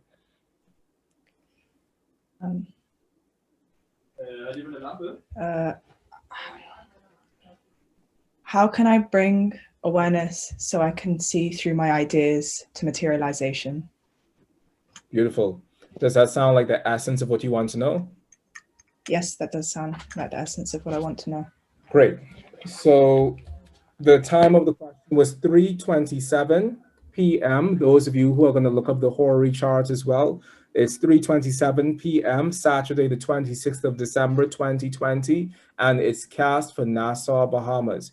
3:27 p.m. for Nassau, Bahamas.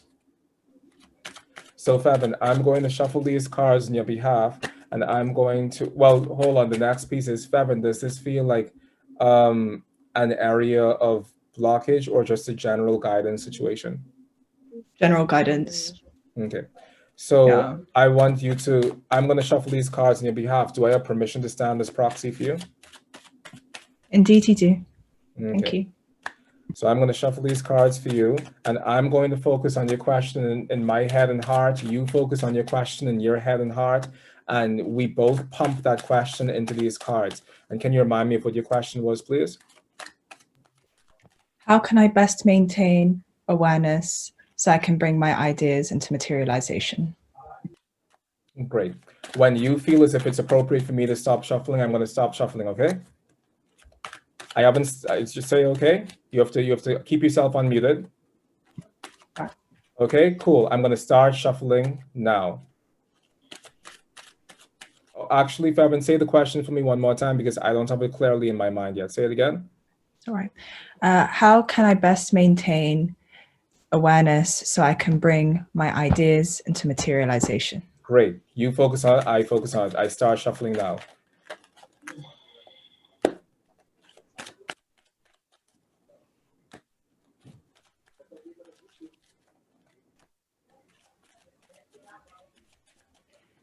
May you please stop now? Keep focusing on your Thank you. question. Keep focusing on your question. Keep focusing on your question. Keep focusing on your question. Keep focusing on your question. Keep focusing on your question.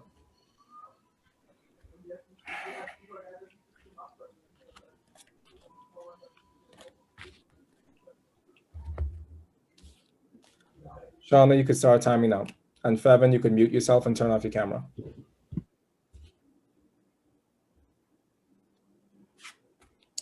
Wow. All right. So the first card is the Page of Swords. And the Page of Swords, we have seen the Page of Swords before, which is rather interesting. So for the question of how can I maintain my awareness to bring my thoughts into things, basically, or to manifest these thoughts,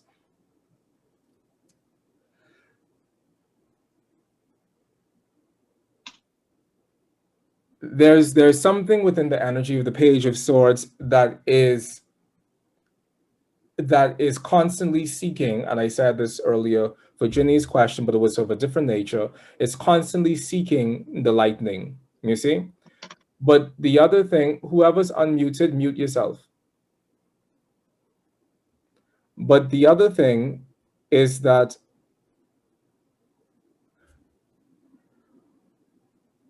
that constant seeking of the lightning can sometimes be a seed of a scattering of my own mental energy, or a seed of a scattering of my own mental ability to focus. So that desire for lightning You know, that desire to be struck by lightning, that desire to be struck by a great idea, that desire to be struck by an idea that completely breaks the ground beneath my feet and makes me feel stimulated, that can also be a seed of addiction within our lives. And I don't mean like addicted to a substance or anything, but it's this addiction to the novelty of things, an addiction to the newness of things. And being addicted to the newness of things can oftentimes prevent us from really sinking into the reality of things as they are, and from really just loving things as they are. You know, if I constantly want to feel the sense of being in a new relationship, then I'm going to constantly put myself in this sort of environment that allow me to be in this sort of new relationship, because that's a feeling that I'm very much addicted to. And so the blockage at this moment for you is probably this thing, the part of you that wants to chase after lightning. Now, earlier in the first reading for the other person, it was a completely different relationship to lightning, because that relationship to lightning was, I'm waiting to be struck by lightning because I'm waiting for something to get me the hell out of here. But it's completely different in this context, because the energy here is that I am always chasing that lightning. And insofar as I'm always chasing that lightning, I don't really have a firm relationship to the things that I've already set in place, or the things that I've already established. So that's the seed of the blockage. Now, how it, oh my goodness. Now, how it manifested in the past is Ginny here. How it manifested in the past is through the Emperor upright. And the Emperor upright, different from the Emperor reversed, but the Emperor upright is saying that perhaps in your past, you were able to more isolate the stream of your concentration better than you find yourself being able to now. It's like, in the past, I was thrust into a particular role, and the role that I was thrust into predicated and demanded from me to take up this veil of maturity and to really drive the nail home, or drive the ball home all the way. But that was in the past. And that's a great thing. And if it doesn't necessarily represent you, then it represents somebody else in your situation who was able to hold space together in such a manner, whereas you yourself were also held together in this very tightly knit, refined corridor of going from point A to point Z. But in the absence of that, what we find is that our energy scatters, and in the scattering of our energy, it makes us feel as if we don't have a sense of direction or a center of gravity. Now, at the present moment, this is manifesting as the Knight of Pentacles. And the Knight of Pentacles, interestingly enough, the Emperor represents Aries, period. And the Knight of Pentacles is representing the last decan of Aries and the first two decans of Taurus, which is so interesting that we have this Aries overflow. So what the Knight of Pentacles represents is you isolating this wild flame within you. That's what it means to have the last decan of Aries and the first two decans of Taurus. It says, yes, you still have that fire, but you're meant to channel that fire through the earth. You're meant to channel that fire through a very specific framework or a very specific lens that allows things to get done very specifically. And at this moment in your life, you may find yourself plugging into already a project that forces this of you, which is a wonderful thing to have something forces of you right now, because we know already based on this that there is this lightning chaser within you. And as a result of that, you are needing to still have that eagerness and that passion, but you need to be able to channel it down a very Taurian pathway. What does Taurus mean? Taurus is fixed earth. And so the fixed earth doesn't really allow for that wild Aryan Aries energy to just burst out of the seams. But oh, I have sweaty armpits. But it allows that to be moved down a very specific and strategic sort of directionality so that you can actually get stuff done. It's not enough to just have fire, but you have to actually be able to channel it down a very narrow pathwork. And at the moment, you are already channeling that down a very narrow pathwork, or that path has already been revealed to you. Now, the lesson to be learned from exploring this is that it's the Five of Swords. And the Five of Swords is quite a character. In my youth, I got the Five of Swords a lot because I just didn't give a shit about a lot of things. And that's the kind of energy the Five of Swords is. The Five of Swords represents Venus in Aquarius. And the Venus in Aquarius energy of the Five of Swords says that sometimes the things that you want for yourself, it sets you apart from other people. Sometimes the things that you want for yourself may make you seem selfish to the other people within your life. Sometimes the things you want for yourself may make people feel as if you actually don't give a shit about their feelings, because oftentimes, sometimes when it's our turn or when we are actually trying to move from A to B, or we're trying to mobilize ourselves beyond the point of indecision, people who thrived on us being indecisive people, they get put off, or they get defensive, or they get put on guard, or whatever. It's as if other people get so uncomfortable by our own determination to be a more determined sort of person that they feel as if we've poo-pooed on their parade by not allowing them to win. And this can happen within our families, it can happen within our relationships, it can happen in all spheres of our lives. But the lesson to be learned from this for you is that sometimes you do have to do things that are specifically, selfishly your own in order to feel as if you are able to mobilize your life in the sort of ways that you want. We don't like to talk about selfishness as if it's a good thing, but the truth of the matter is that everyone is intrinsically selfish in a little bit of a way, some people more so than others, and even more selfish people than yourself thrive on your energy being so readily available to being swayed. You see? So the lesson to be learned from this is to really stomp your heels down and say no. And it's interesting how this theme of power has strung through the last three readings, because the lesson here is that I know that you may not like the thing that I'm going to do, but I have to do it anyway, because this is how I mobilize myself beyond indecision. And at the same time, know that you may lose some people in the process. Now, the next card, which is the How Can I, is represented by the 7.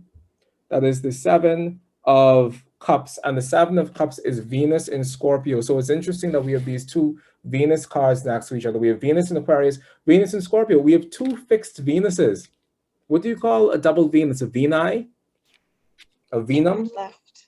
How much time, Shauna? 7 minutes left. Yay, Shauna, because I only got one card left. Good. All right. So the 7 of Cups for you is indicating the Venus in Scorpio is a Venus that gets overwhelmed. You know, it has all of these things bubbling up to its mind.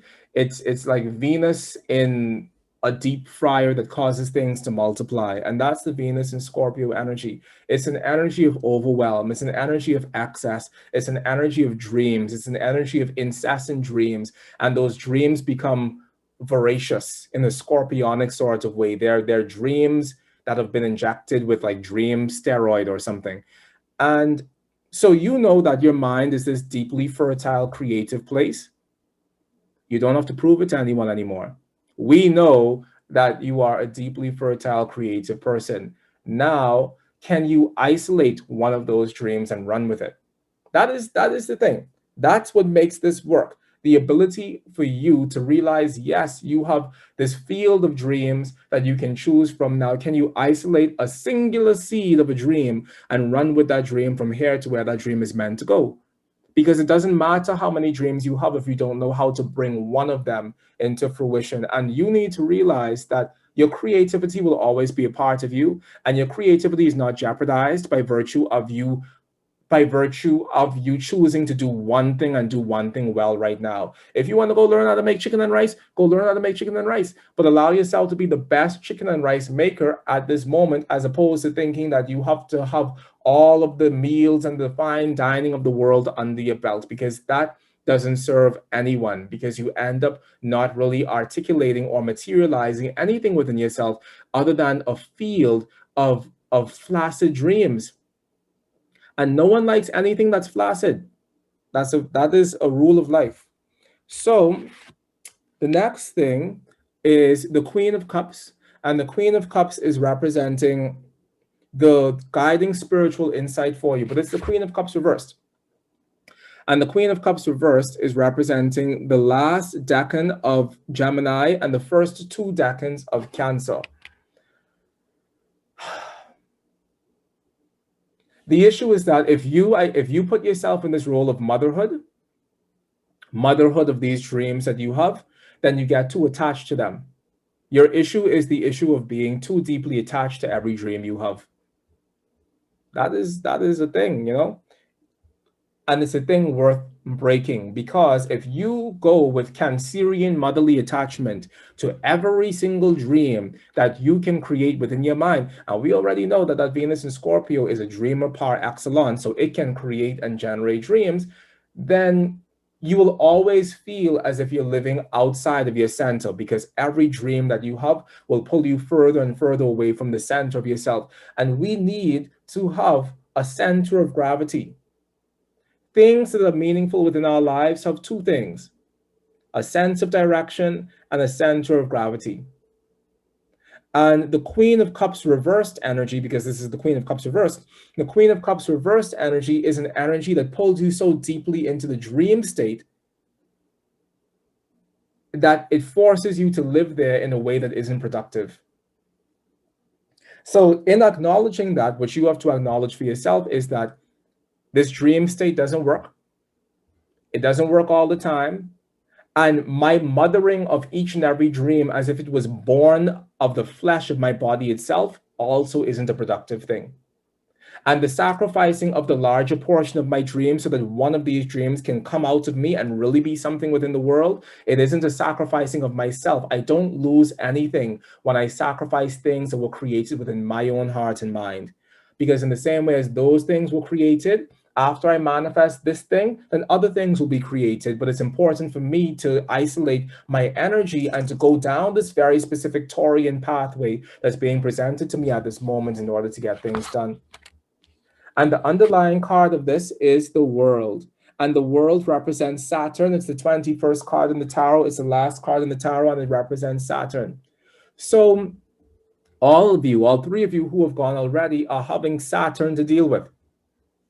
But it's a good thing, because we want to know that we can place these sort of boundaries over ourselves, and we can take ourselves down these very tight-knit, tightly woven paths of specificity so that we can get stuff done.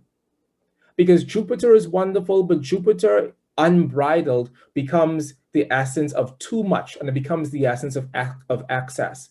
So we want to feel as if we can pull in our scattered powers, in the words of Raina Maria Rilke. We want to pull in, gather these scattered powers and stretch them out until they bridge the gap between 2 contradictions. But you can't bridge the gap between where you are and where you're going unless you gather yourself within yourself. And in order to do that, you have to be willing to sacrifice the greater portion of some of the dreams that you have, as well as the greater portion of certain relationships that find their lifeblood on those dreams. You know, are there certain people within your life whose lifeblood is attached to this excess of dreams that you have? So maybe you have to sacrifice those relationships in the process of sacrificing those dreams so that you can bring the seed of one individualized dream out of yourself into the world. And that is that. Does that make sense for you? Yeah, thank you so much. Still processing. Mad. Yeah. I mean, so many things. Yeah, I was really, I mean, the first card that I guess really struck me was the Emperor, because that really feels like my parents. And they always say that they held me under an umbrella, but really, I was really, now I've like lived away from home for like 6-7 years. I really appreciate how when I was at home, everything was directed, because, you know, they're proper conservative Eritrean parents, you know, that had everything, but still loving, always let me be free. But yeah, also the Taurus fixed. So I actually have my IC in Taurus, but my 4th house is in Aries with Venus. So when you were saying all these things about like, yeah, also hitting all the marks, and Saturn, I love Saturn. It's taken me a while to come to terms with it, but yeah, I got a vibe with that. So thank you very much. I really, really appreciate what you shared. So much wisdom. Awesome. Oh, yeah, thank you. Thank you so much, Fabin. Okay, So next person is, if you had a singular area of your life to focus on right now, what would that singular area be in one word? Livelihood. If you could fill in the general statement, I am seeking guidance on, what would the next word or phrase be? Next steps. What question organically comes up out of you when you consider that general statement? What should I cultivate to live my higher purpose? What should I cultivate? To live my higher purpose. Blockage or general guidance? General guidance, please. Got it. The time is 3:50 p.m. For those of you who are looking at the horary chart for this, it's 3:50 p.m. And I'm always intrigued by questions like this from a horary perspective, just because they're not your typical horary question. 3:50 p.m. And if you're casting the chart, cast it for Nassau, the Bahamas, just because.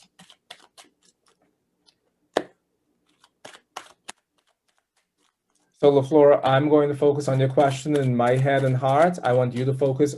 First of all, do I have your permission to stand in as proxy for you? Yes, thank you.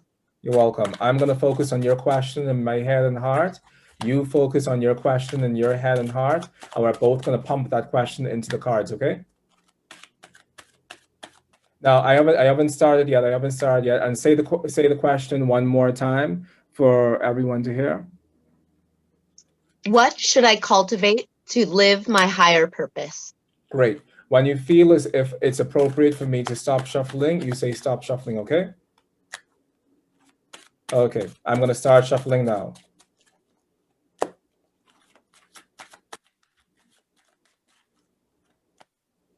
LaFlora, say the question one more time for me, please. What should I cultivate to live my higher purpose? Got it. I'm starting the shuffle.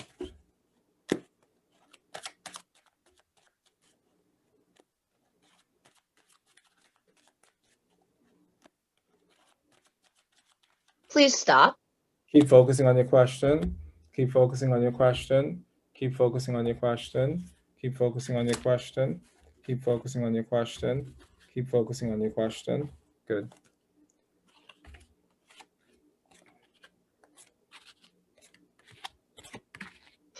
Okay, good stuff. LaFleur, mute yourself and turn off your microphone. Shauna?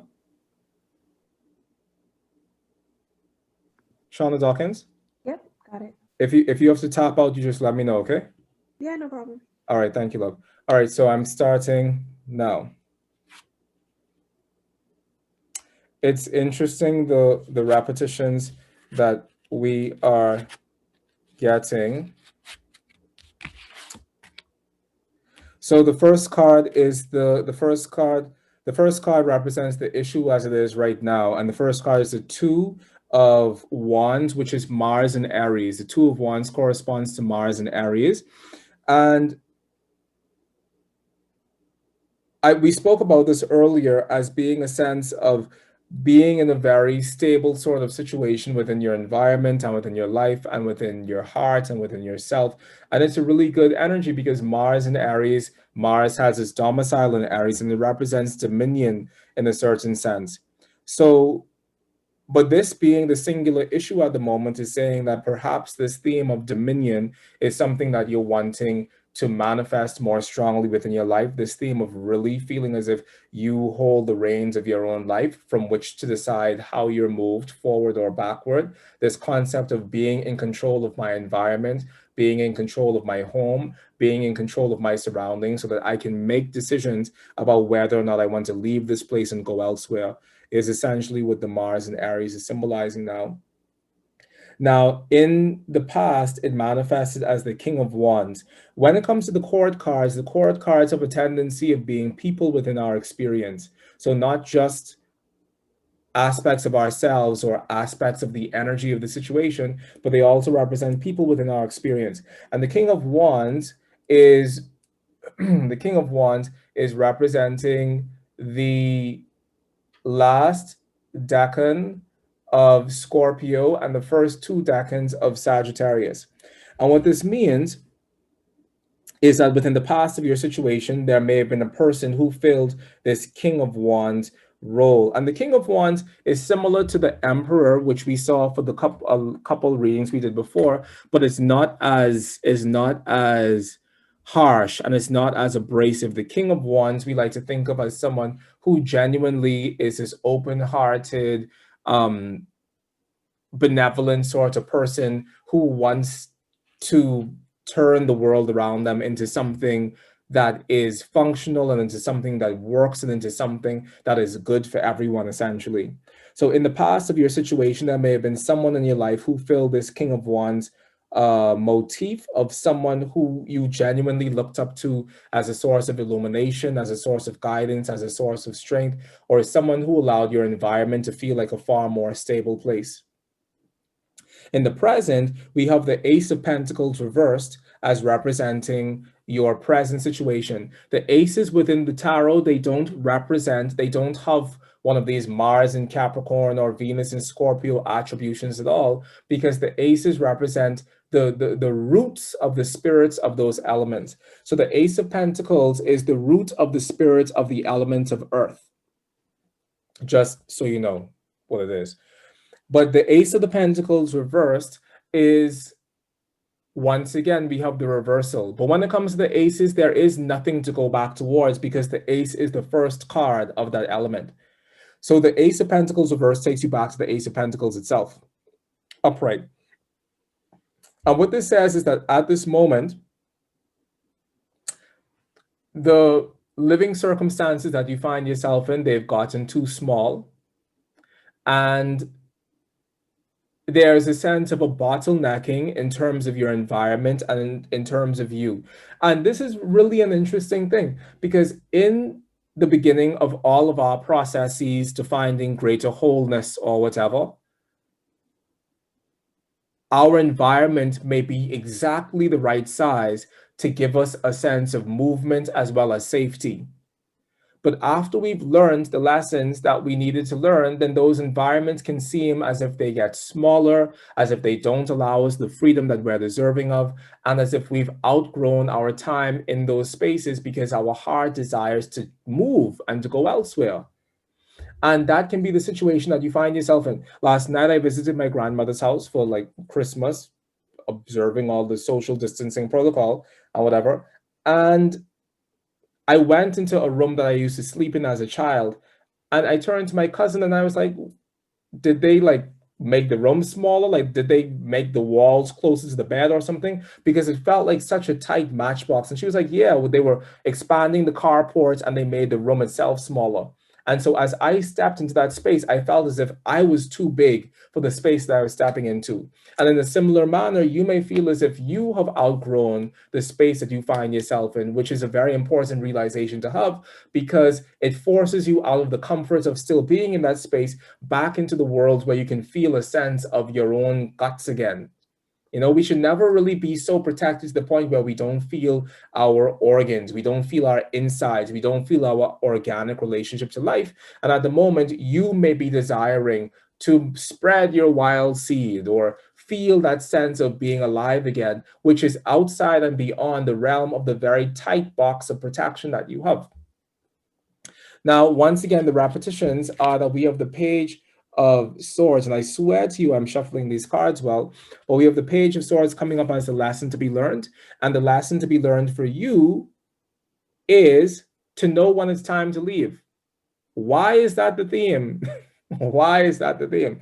That the lesson for you is to know when it's time to leave. So if that room feels too small, then yes, it actually is too small, and know when it's time to leave so that you can step out and be where you're meant to be.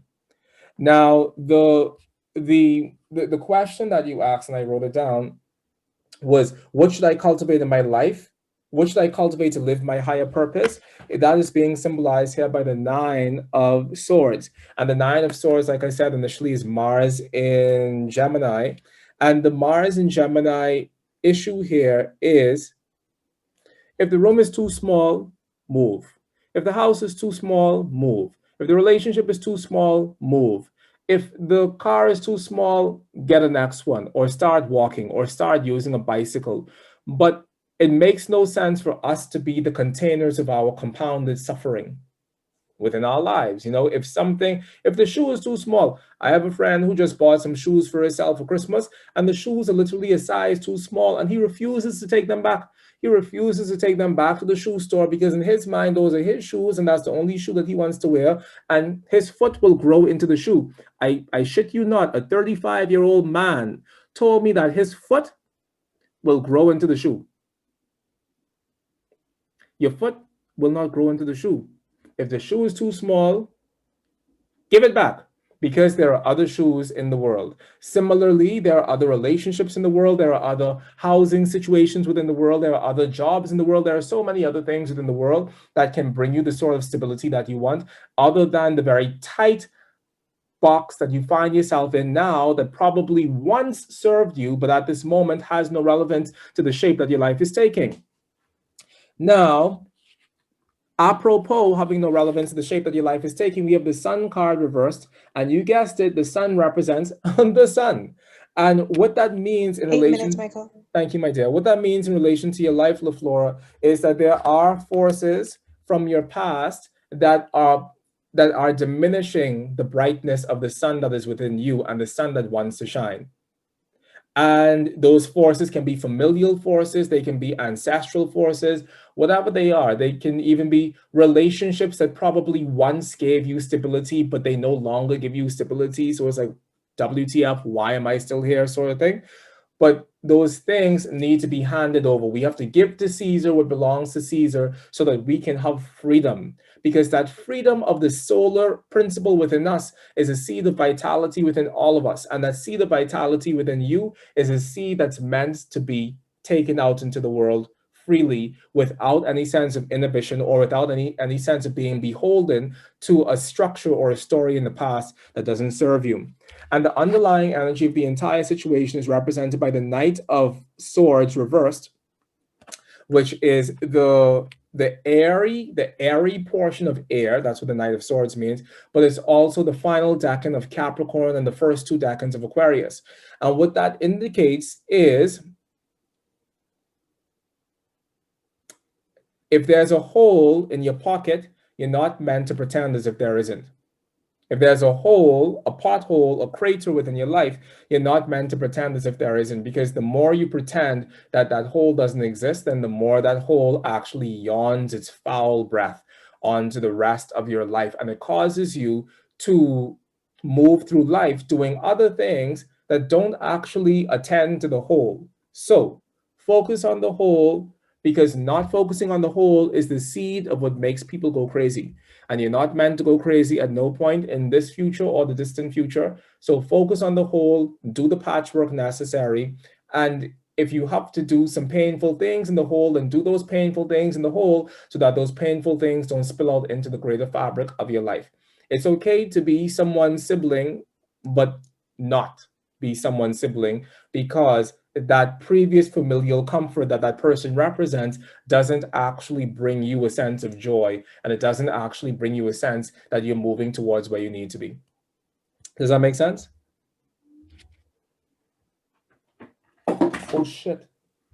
Makes a lot of sense. Does that make sense, LaFlora? Yeah, it makes perfect sense. Okay, can you share with us Completely. Can you share with us a little bit? Yeah.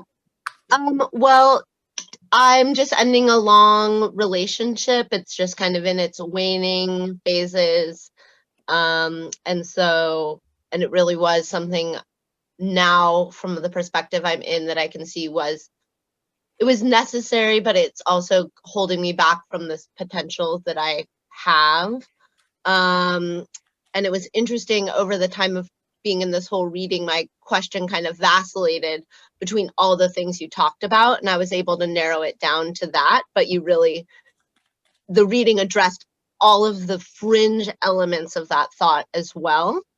And I really feel motivated to reach for that bigger space for myself, to take up that space in the many different ways that like applies to this new chapter in my life. And yeah, I'm gonna watch this like over and over because I had a hard time with the placement, but that was like very, very insightful and interesting. Again, how the cards relate to my own astrology that is going on, and it really got to the core of my question, even surpassing the words that I was able to use to express that question. So that was Awesome. excellent. Awesome sauce. Thank you so much, LaFlora. All right. Yeah, thank you. You're welcome, my dear. Okay. Akash, so what you're going to do is you're going to type for us and tell me if you had one singular area of your life to focus on right now, what would that singular area be in one word? Love.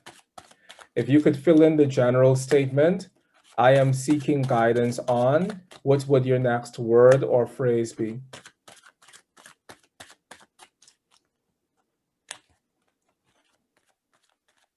Sure. Now, what question organically arises out of you when you think about that general statement? As in, if you had 15 minutes to speak to the wisest part of the universe, what is the singular and most truthful question you would ask?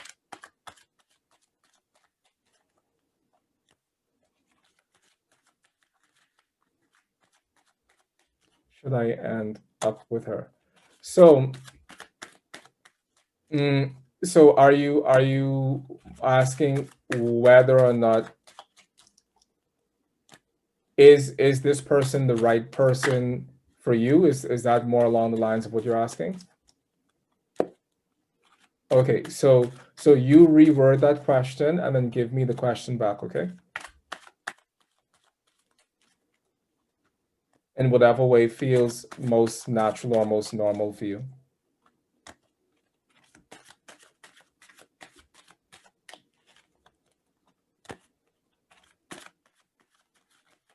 Is she the one?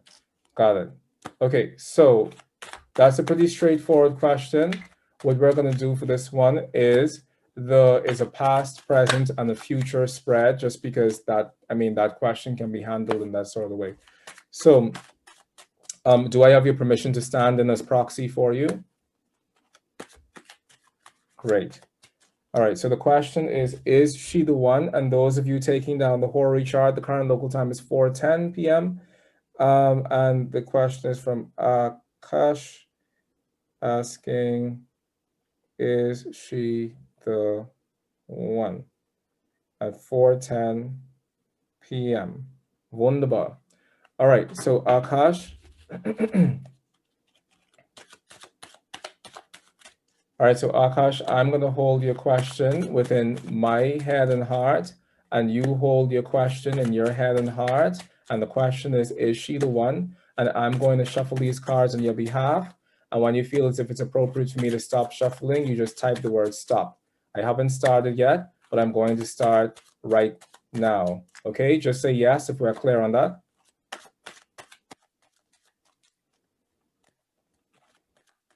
Just type yes if you understand what I just said. Okay, good. I'm going to start shuffling now. When you're ready for me to stop, you type stop.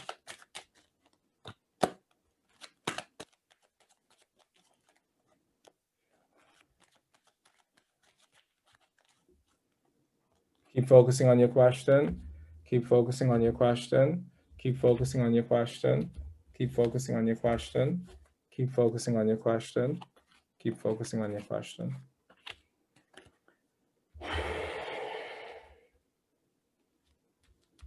Shauna, you can time.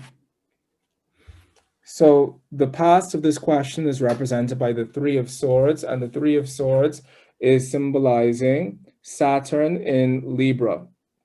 Now, as you can see, the card itself has very strong imagery, but Saturn is a very strong sort of planet. So Saturn in Libra is representing a sense of organization and a sense of balance within the form of things. And the organization here in the Three of Swords is oftentimes the organization that shows us that things that hurt, they don't just hurt for no reason.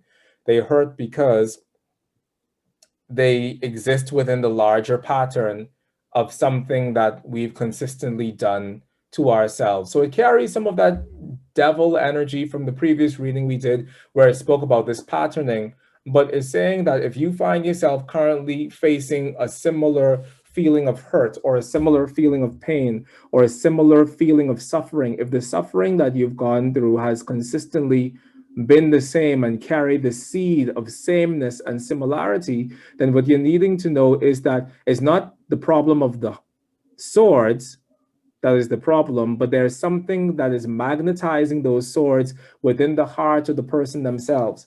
And the person is you. So it's saying what within your heart structure is magnetizing events of a similar painful nature into your life, and how did that manifest within the past of the situation that you find yourself going through right now?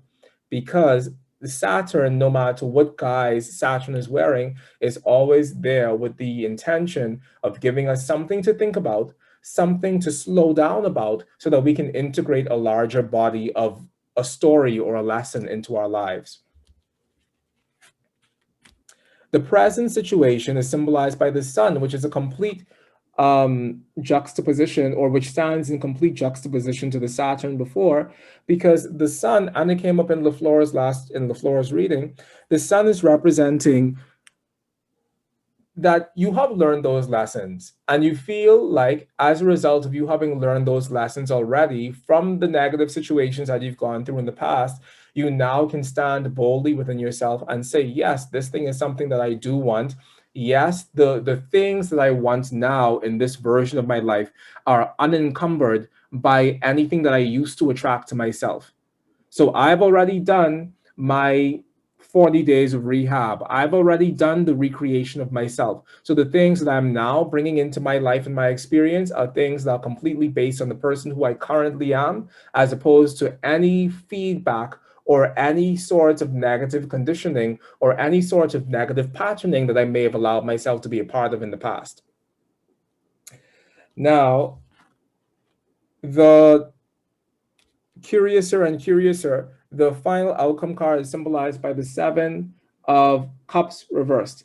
And the Seven of Cups is Venus in Scorpio, and reversed, the Seven of Cups is actually better than it is in its upright position, because the Seven of Cups reversed says that all of the fog fades away and I see the one specific thing that I want more than anything else, and I go in the direction of manifesting that thing I want. So there's a lot of a forward thrust here for you in terms of going after this one specific person, and it seems to be initiated by you. It seems as if the clouds are clearing away and the initiative or the initiative energy is coming from your end of things, which can be great, because if you know what you want and you go after what you want, then it's saying that you know that that's what you're going to get, because that's the only thing that you want right now. So if there are other people who may potentially be hanging in the wings as other potential suitors or other potential lovers, you know that all of that distraction is fading away and you're going after this one specific person. Now, the curious thing about that is the undercurrent card of the entire thing is symbolized by the Hanged Man reversed. And the Hanged Man reversed for you is indicating that action can be the problem. And by action, I mean the overactivity on our own part is oftentimes the thing that gets in the way of us doing the things that we actually should be doing. It's like in the process of me trying to assist the universe, or in the process of me trying to assist the hands of the gods, I further force a thing to happen beyond the natural course of effort. And so what this is saying for you is that you have to pull back. You have to pull back because you know that you see what you want, you know what you want, you're going for it. And the seven of cups coming up in the final position is saying that the seed that makes the most sense is the thing that's going to manifest. So if that seed is this person, then yes, that is the thing that's going to manifest. All the other distractions will fade away, and the singular person will rise out of the fog of all of that as being the one goal, or the one, I don't want to say prize, because I don't want to turn a person into a thing, but this one person will be the singular thing that rises out of the fog of everything else at the end of the day for you. And if you already know that that is certain, then we don't have to force things to happen. The Hanged Man reverse is about forcing things to happen, even beyond what we know is necessary and required at this moment. So the wisdom for you is just step back from the seat of intense activity at this moment long enough for you to allow heaven to move as it will. Because if you allow yourself to slow down, then the scenery starts to change. The scenery is very different if you're speeding down the highway versus if you slow down, because slowing down allows you to see people more realistically. It allows you to see life more realistically. And maybe in the process of slowing yourself down, you will see other elements of this person that you probably weren't seeing before, that probably should be seen, not so that you can deny yourself of this person, but so that you can move into the space of this relationship with a greater sense of not rushing yourself forward, which is a really healthy thing to do. Shauna, time? Oh, fuck me. Time, Shauna? We're halfway through. Oh, great. All right, so that was so for you, Akash, that was it. Does that feel like that makes sense for you within your situation?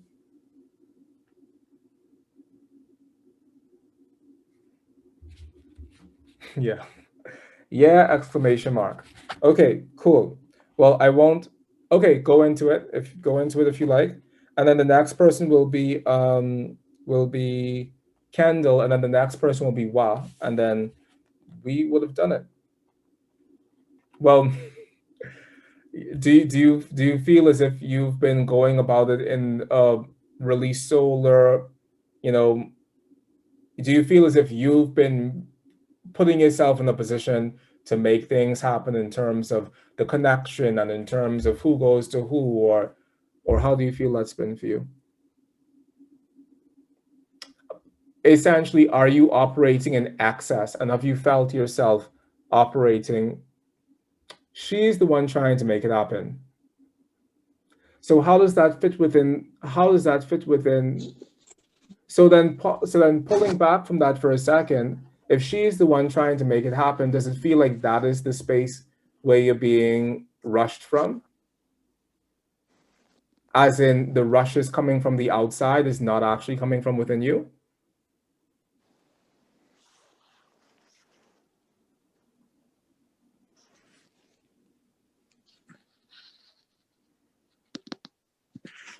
Akash, say something, because I think that I could hear your mic doing things.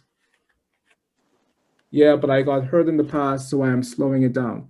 Okay, so that Three of Swords in the past made sense for you? Okay, cool.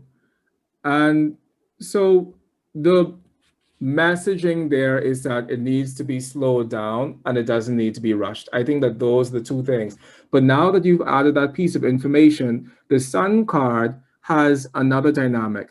And the dynamic of the Sun card is that the Sun represents you stepping away from those things that were formative before, because it says that you don't need those things from the past to weigh you down anymore. So what I'll say to you as you move forward is not to allow the pain that you've been through in the past to be inhibitive or to prevent you from feeling as if love is a possibility in general, because that's sometimes the thing that happens. So if it is that you've had that Three of Swords experience in the past and you've done your rehab and you've healed yourself from it, learn the lessons from it, but don't allow that to pull you back so much that it prevents you from interacting with the joy of love again. So yes, be willing to move forward and move away from those past experiences with this banner of your passions and whatever, But at the same time, as you move into the future, know that, hey, I've been somewhere before that hasn't been the best, and now I'm moving forward, not as a kid, but I'm moving forward with a greater sense of stability within my own life. So I'm not going to allow myself to be rushed, whether internally me rushing myself or whether externally someone rushing me. I'm going to allow this whole thing to slow all the way down so that we're all able to interact with each other in a more realistic sort of way. Do you see? Awesome sauce. And Jenny just said that the North Node is on the ascendant. What was it, Jenny? You could talk. Say it. So I just pulled the chart up because I thought it was like those past, present, future polls are cool. But yeah, we've got the North Node directly on the ascendant in Gemini for this throw. So thought that was let's pull back. Let's pull back because we don't want to sow the seed of repetition, but also because we don't want to feel as if we've been rushed into an environment. And pause. I'm not saying that this person isn't the person you know. That's not what I'm saying. So don't use my words to go into the world and say, oh, Mychal Bryan said to me that I should slow down because you're not the one.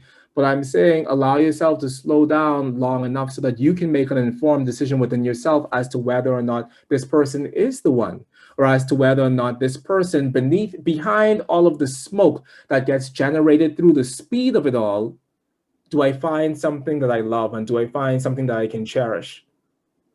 Because otherwise you end up moving into a space where the two of you end up hurting each other.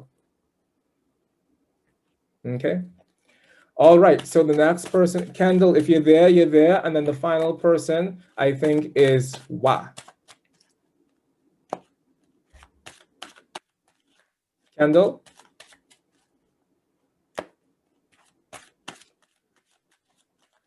Okay, so I'm going to go over to Wa. Also, first of all, let me just say something. Let me come back to the full gallery view because I thought that was so cool. I've never actually done a reading like that before in my entire life, where someone submitted a question like that, and then I shuffled and I looked on the screen to see when they said stop. That was brand new for me. So thank you. Thank you, Akash's mic, for not working because it definitely provided me with an education. All right, so Wa, I think that you're it. Oh, well, Kendall left. I don't know why, but Wa, you are it. So are you ready? I'm here, yes. Awesome, awesome. So let me pull this up, and then everyone, that's it. I need to keep my armpits down because they're sweating. But then everyone, that's like it for us for today. I'm so happy that we did this. This is so cool. Thank you. All right, let me pull back this. Let me pull this back up over here and do this like this and do that like that. Let me just clear the cards one more time. Ginny, I love the fact that you actually are pulling up the chart.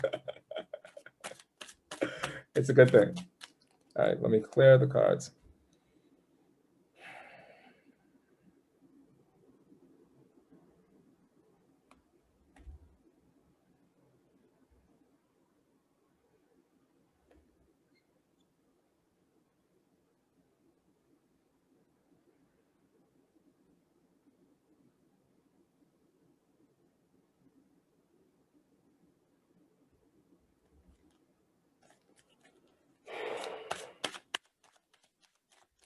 All right, wow. Yes, this would be a reading in the category. Okay, hold on 1 second. Let me just pull this up so I can see where you are. There you are. Good. Awesome sauce. And your surname is my 3 friends from Vietnam, all of the same surname. Yes, Win. Yeah. So I'm very happy that you're here. Thank you. All right. Well, so if you could, awesome sauce. Thank you so much, Emma, for coming. Okay. So you're the last person. I'm excited about it. So if you could focus on one singular area of your life right now, what would that singular area be in one word? Career. If you could fill in the general statement, I am seeking guidance on, what would your next word or phrase be? The coming publication of my book. What question organically arises out of you when you consider that general statement? How to support its launch into the world to help promote its success. Good stuff. So let me write that down. And if you could pare that down a bit, because remember, it's a mantra that you're going to have to repeat in your mind, and I'm going to have to repeat it in my mind. So you could say it again, and I'll write it down. Preparing for book publication success. I mean, so still say it as a question, because Okay. how is a beautiful question. And if that was the question the first time, then just say that same thing again, okay? Okay. So How to prepare for book publication success. okay. I mean, you could say it as a regular. You don't have to like pull out the. Okay. All right, say it Thanks. again. How can I? How can I support my coming book's publication for success? Great. Good for you. Publication for success, because you did still pare it down, even though, you know, you did justice. The current local time is 4:29 p.m. everyone, 4:29 p.m. And what else do I want to say about that? That's it. It's 4:29 p.m. and literally we're on time. This is the last reading. It's amazing. And it's Nassau, Bahamas would be the location, okay? Just in case you're doing the horary chart. All right, so I'm going to, or I would like for you to stay unmuted. May I stand as proxy for you at this moment? Yes. Okay. Now I'm going to shuffle these cards on your behalf, and I'm going to pump your question through my head and my heart into these cards. And I also want you to push your question through your head and your heart into these cards. And say the question one more time. How to support my book publication for success. And keep holding on to that question in your head and heart. And when you feel as if it's an appropriate time for me to stop shuffling, then you're going to stop shuffling, okay? Okay? Yes. Okay, I'm going to start shuffling now.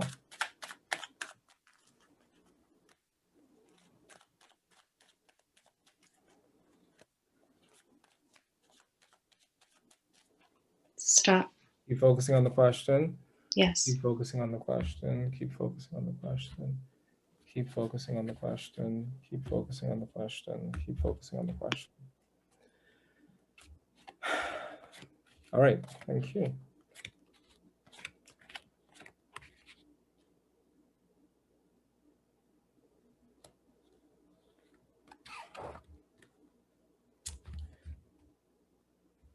Something strange just happened that hasn't happened to me in 15 years. And what happened is that the cards, they're all basically this way where I can't see them. But one card was like this, and it was this card, the Three of Pentacles. That never happens. That never happens. So I'm going to put it aside, and while I'm not a superstitious person, I find it interesting. So, Shauna, we could do up the timer. The first card represents the issue. This is timely. The Page of Cups reversed.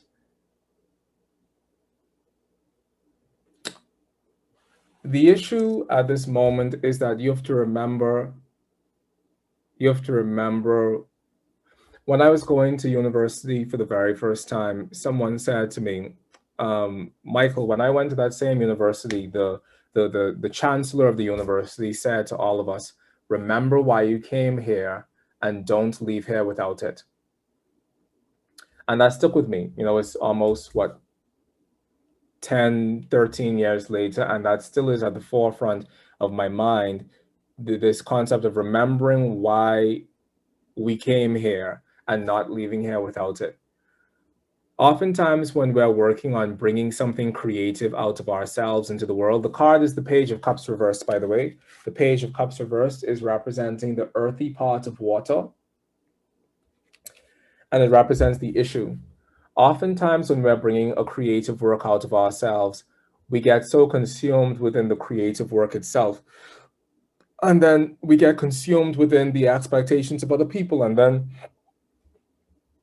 we get consumed with all of the non-creative things that have to be done in order to make that thing happen. And then what happens is that we kill the seed of joy that was at the heart of that thing in the first place. It's like the more we finagle the surrounding things that allow it to happen or not, the more we diminish the thing that really turned us on about doing it in the first place. And when that thing is dead, it's as if the entire thing feels dead. It's as if the entire thing feels as if it's just the husk, or it's just the shell of something that used to be. And so the wisdom within this first card as the issue is to remember, really deeply remember, who is this work for? Why are you doing this in the first place? What is the intention of this work? And that has to be at the forefront of your relationship to the work that you're doing, because if you ever allow that to step into the background of your experience, and you allow yourself to kill and to diminish the singular seed of life blood that is the reason why you chose to do it in the first place.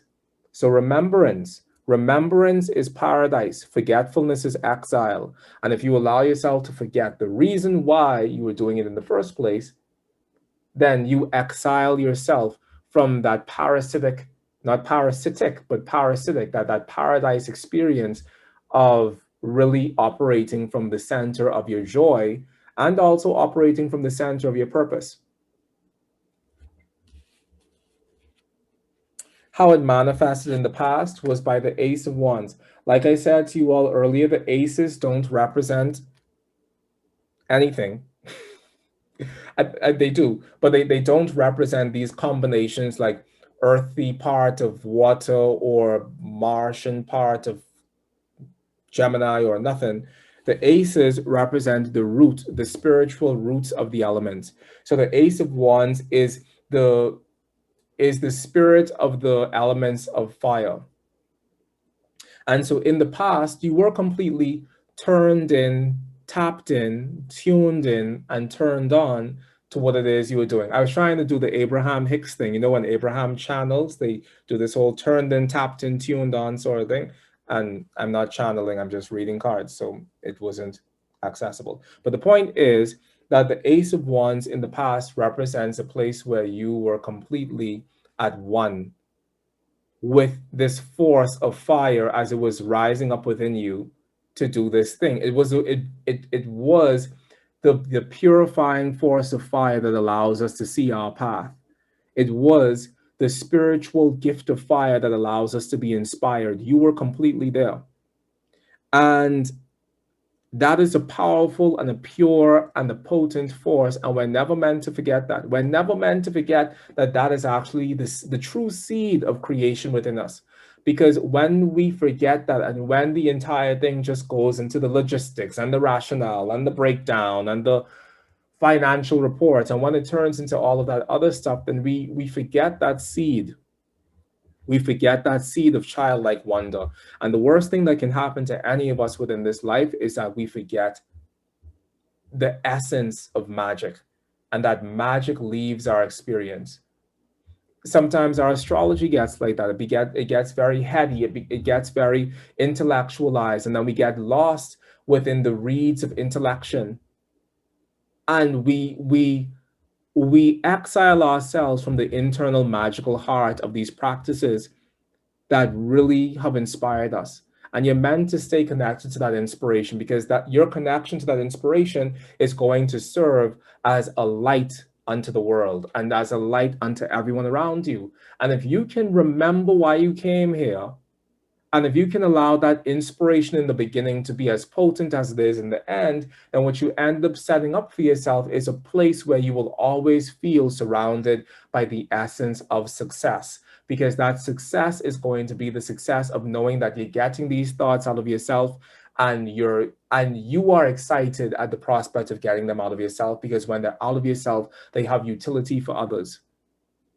And it doesn't matter if it attains to the heights of a Harry Potter, which is like one of my favorite books. So of course that's my reference point, but it doesn't matter what heights it attains to if you continue to thrive off of the inspiration it gives you.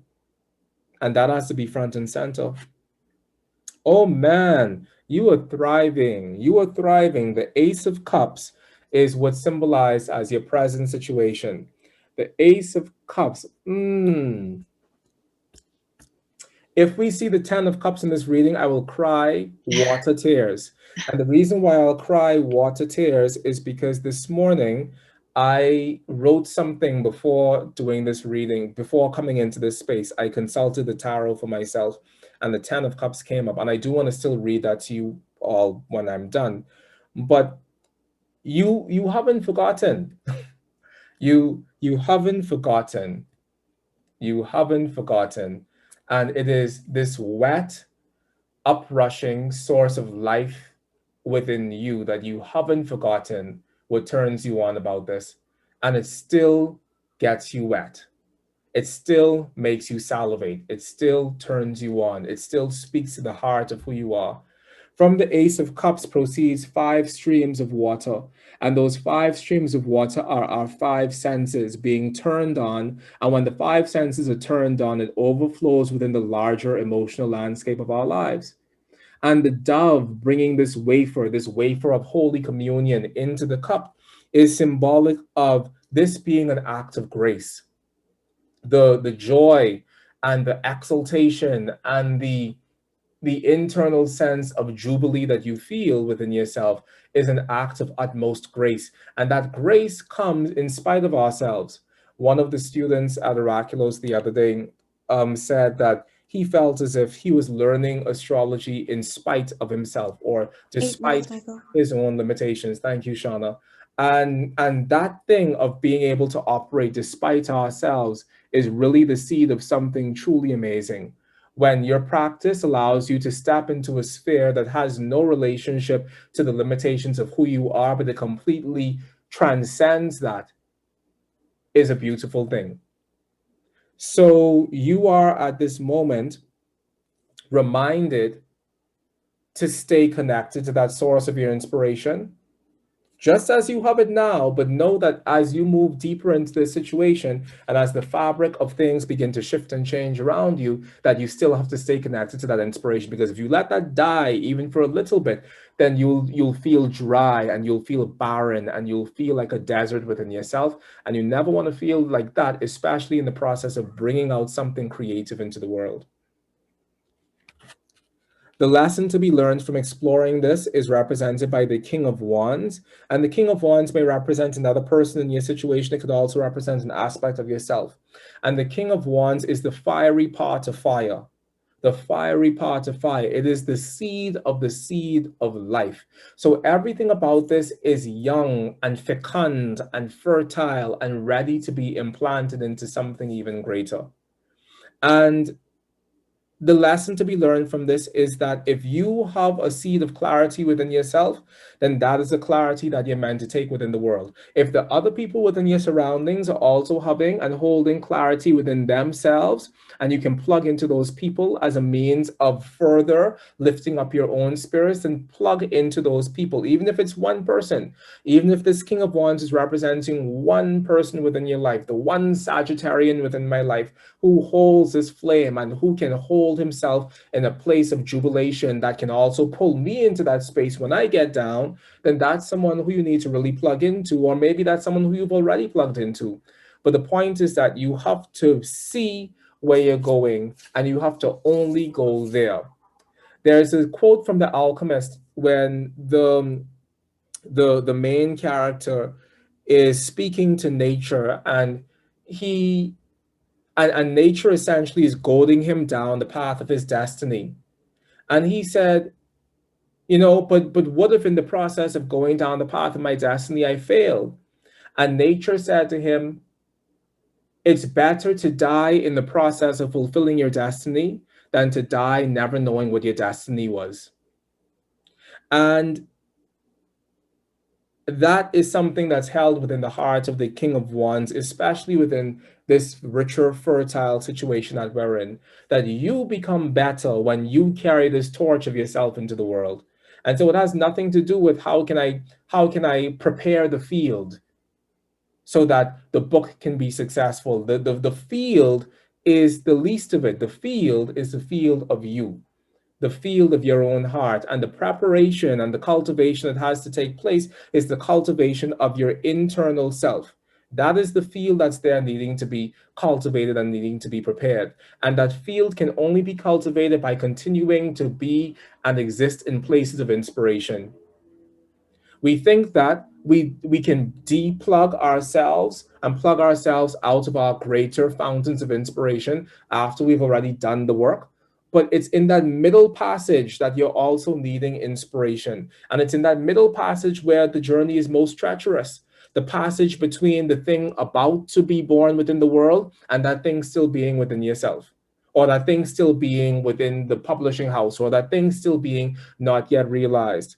So what you need in that middle passage is to connect yourself to the initial sources of inspiration that inspired you in the first place, because those initial sources of inspiration will teach you how to create and prepare the outer field outside of yourself after you would have first done that work within. So if you always went to the beach to be inspired, don't stop going to the beach because you're home and you're nervous and you're waiting to see how many book sales you have. Keep going to the beach. Keep going to the beach. Keep plugging yourself into those places of inspiration, because that is what gives you the greater creative intuition to do the greater work of promotion in more creative and more captivating ways. The how can I, which is the question of how can I support my coming book's publication for success, is represented by the Six of Pentacles, which is this one. And the Six of Pentacles is representing the moon in Taurus. And two things are made obvious to me with this. One is, if you need help, and there is that other person within your situation that you know has done the work before and that you know stands as a testimony and as a representation of the sort of success that you're seeking to attain for yourself, reach out to that person. Be coached in the middle passage by that person. Be inspired by being around people who've done the work before, because those people know how to help you navigate the in-between spaces between where you are and where you're going. Furthermore, if we take this as a reflection of some aspects of yourself, then this Six of Pentacles is saying that if your purpose in doing this work was to be of help to people, if it is a book that's supposed to help people get out of their rut, and it's not just a book about the casinos in the Caribbean, or it's not just a book about some other point of leisure, but it's actually a book that's meant to help people live their lives in a better way, then remember that and allow that to be front and center. And then the question that comes out of that for you is, how can I create more helpfulness out of this work that I'm producing? How can I create a more helpful book for the world? How can I be of greater service? And if those questions, how can I be more helpful? How can I create a more helpful book? How can I be of greater service? If those questions are front and center within your heart regarding what it is you're doing, then that forces us out of ourselves, because it now places us in responsibility of others and of those other people being helped. And we should never underestimate how far we're willing to go to help somebody else to figure something out. For ourselves, we might be clumsy. For ourselves, we might say, well, fuck that. I don't really care that much about that subject. But if we know that our child is needing to learn that algebra in order for them to pass class or in order for them to graduate, we go to the nth degree to teach ourselves that subject so that we can be of greater service to somebody else. And in the process of teaching that other person, or in the process of helping that other person, we become amazed at how much we would have synthesized that information within ourselves to begin with to really stand in the place of service. So the point for you is that if that helpfulness is front and center within your heart, then that helpfulness and asking yourself, how can I be of greater service? How can I be of greater help? How can I help other people more? That will create, helpfulness begets inspiration.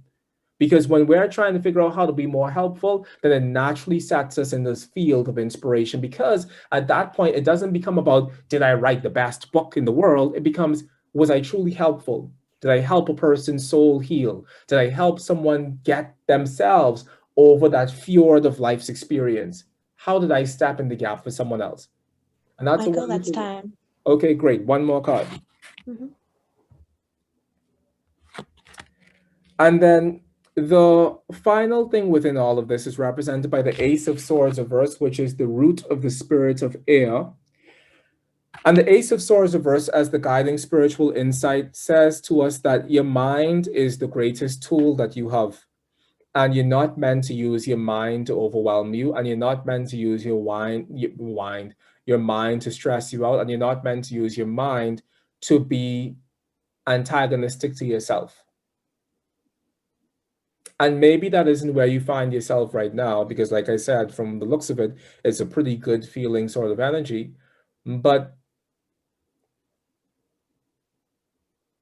helpfulness and inspiration, they don't allow space for your mind to play ego games on you, If you're plugging yourself into helpfulness, if you're plugging yourself into inspiration, if you're plugging yourself into something greater than yourself in the process of bringing this work out of yourself, it doesn't allow your mind to be clouded by the ego, but it allows your mind to stay sharp and firm and discriminatory, both of your own self as well as of other people who are coming into your space. Sometimes the people who come into our space to help us, they're operating from a space of ego, and they're operating from a space that doesn't align with our greater field of inspiration. And don't allow yourself to be forced into that space just for the sake of wanting to be successful. But remember what the work is. Remember why you did the work. Remember who the work is meant to serve. And most of all, don't allow yourself to pull other people into your life who place the burden of their own success or the burden of their own successful outcome on the coattail of yours. Because that also steals from the joy of our own experience. When other people's stuff become our stuff, to the exclusion of our own joys and to the exclusion of our own happiness. So, in answering your question, how can I support my coming books publication for success? Don't stop plugging into the places that inspire you. If you need help, genuine help, then go and grab that help, find that help in the world. But maybe the help is just asking your own self the question, how can I be most helpful? And if you stay within those realms of inspiration, continuously plugging in to the spiritual source of inspiration that runs as the undercurrent of the situation, as well as plugging in to that space of helpfulness and knowing that it's okay to receive help, but also knowing that it's okay to know that your main goal within life, within this publication, is to be helpful, then those two things stand as your sword and shield, and they protect you from forces within your environment and also forces within yourself that operate from a less than noble place, or that operate from a place that isn't connected to those sources of pure intention. You did the work because you loved the work. That is really the purpose of anything. It's that you got to express something that you loved. And that's pretty much it. Yeah, that's it. Thank you so much. That's really perfect. My book is a book of poems. It'll be my 4th book. And it's basically the book I feel like I've been meaning to write my whole life. So it feels very connected. Thank you so much. Awesome. You're very, very welcome. All right, everyone, that is it. And I want to read you something from my book of not poems, but I want to read you something from this morning, and I think you might like it. So let me just go and grab that, but don't go anywhere because we're done. Oi. Oh my God. Please hold.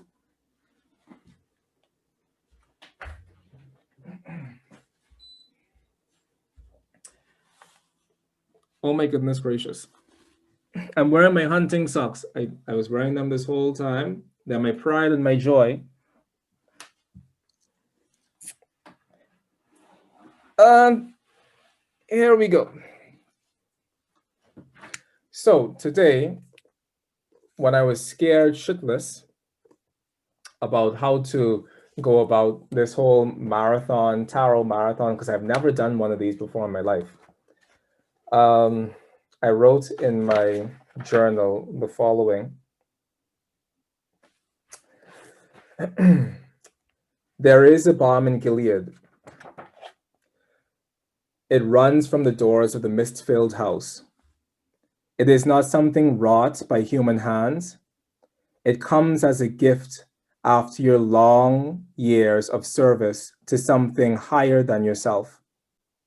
It bestows its symbol upon your crown so that light may know itself within you. It holds you in the sweet embrace of its protection. Under its radiance, we know joy. The depth of this bowl is a sacred promise of remembrance. Never will you walk alone. It is the promise of utmost fulfillment. Behold, the cup never runs dry. It is the union of self and other in the acknowledgement of the singular great work. It is the union of the higher self with the lower self, by which even greater things shall be accomplished. Yours is the promise between humankind and God. Your cup shall overflow. Yours is the love between heaven and earth. Your cup shall overflow. You are so held. That was something that came as a message to me this morning before I entered this space with you all. And I think at the end of this, it's something that has rung true within this entire process of giving these readings today, that we've seen that through everything, through our joys and through our sorrows, we belong to each other.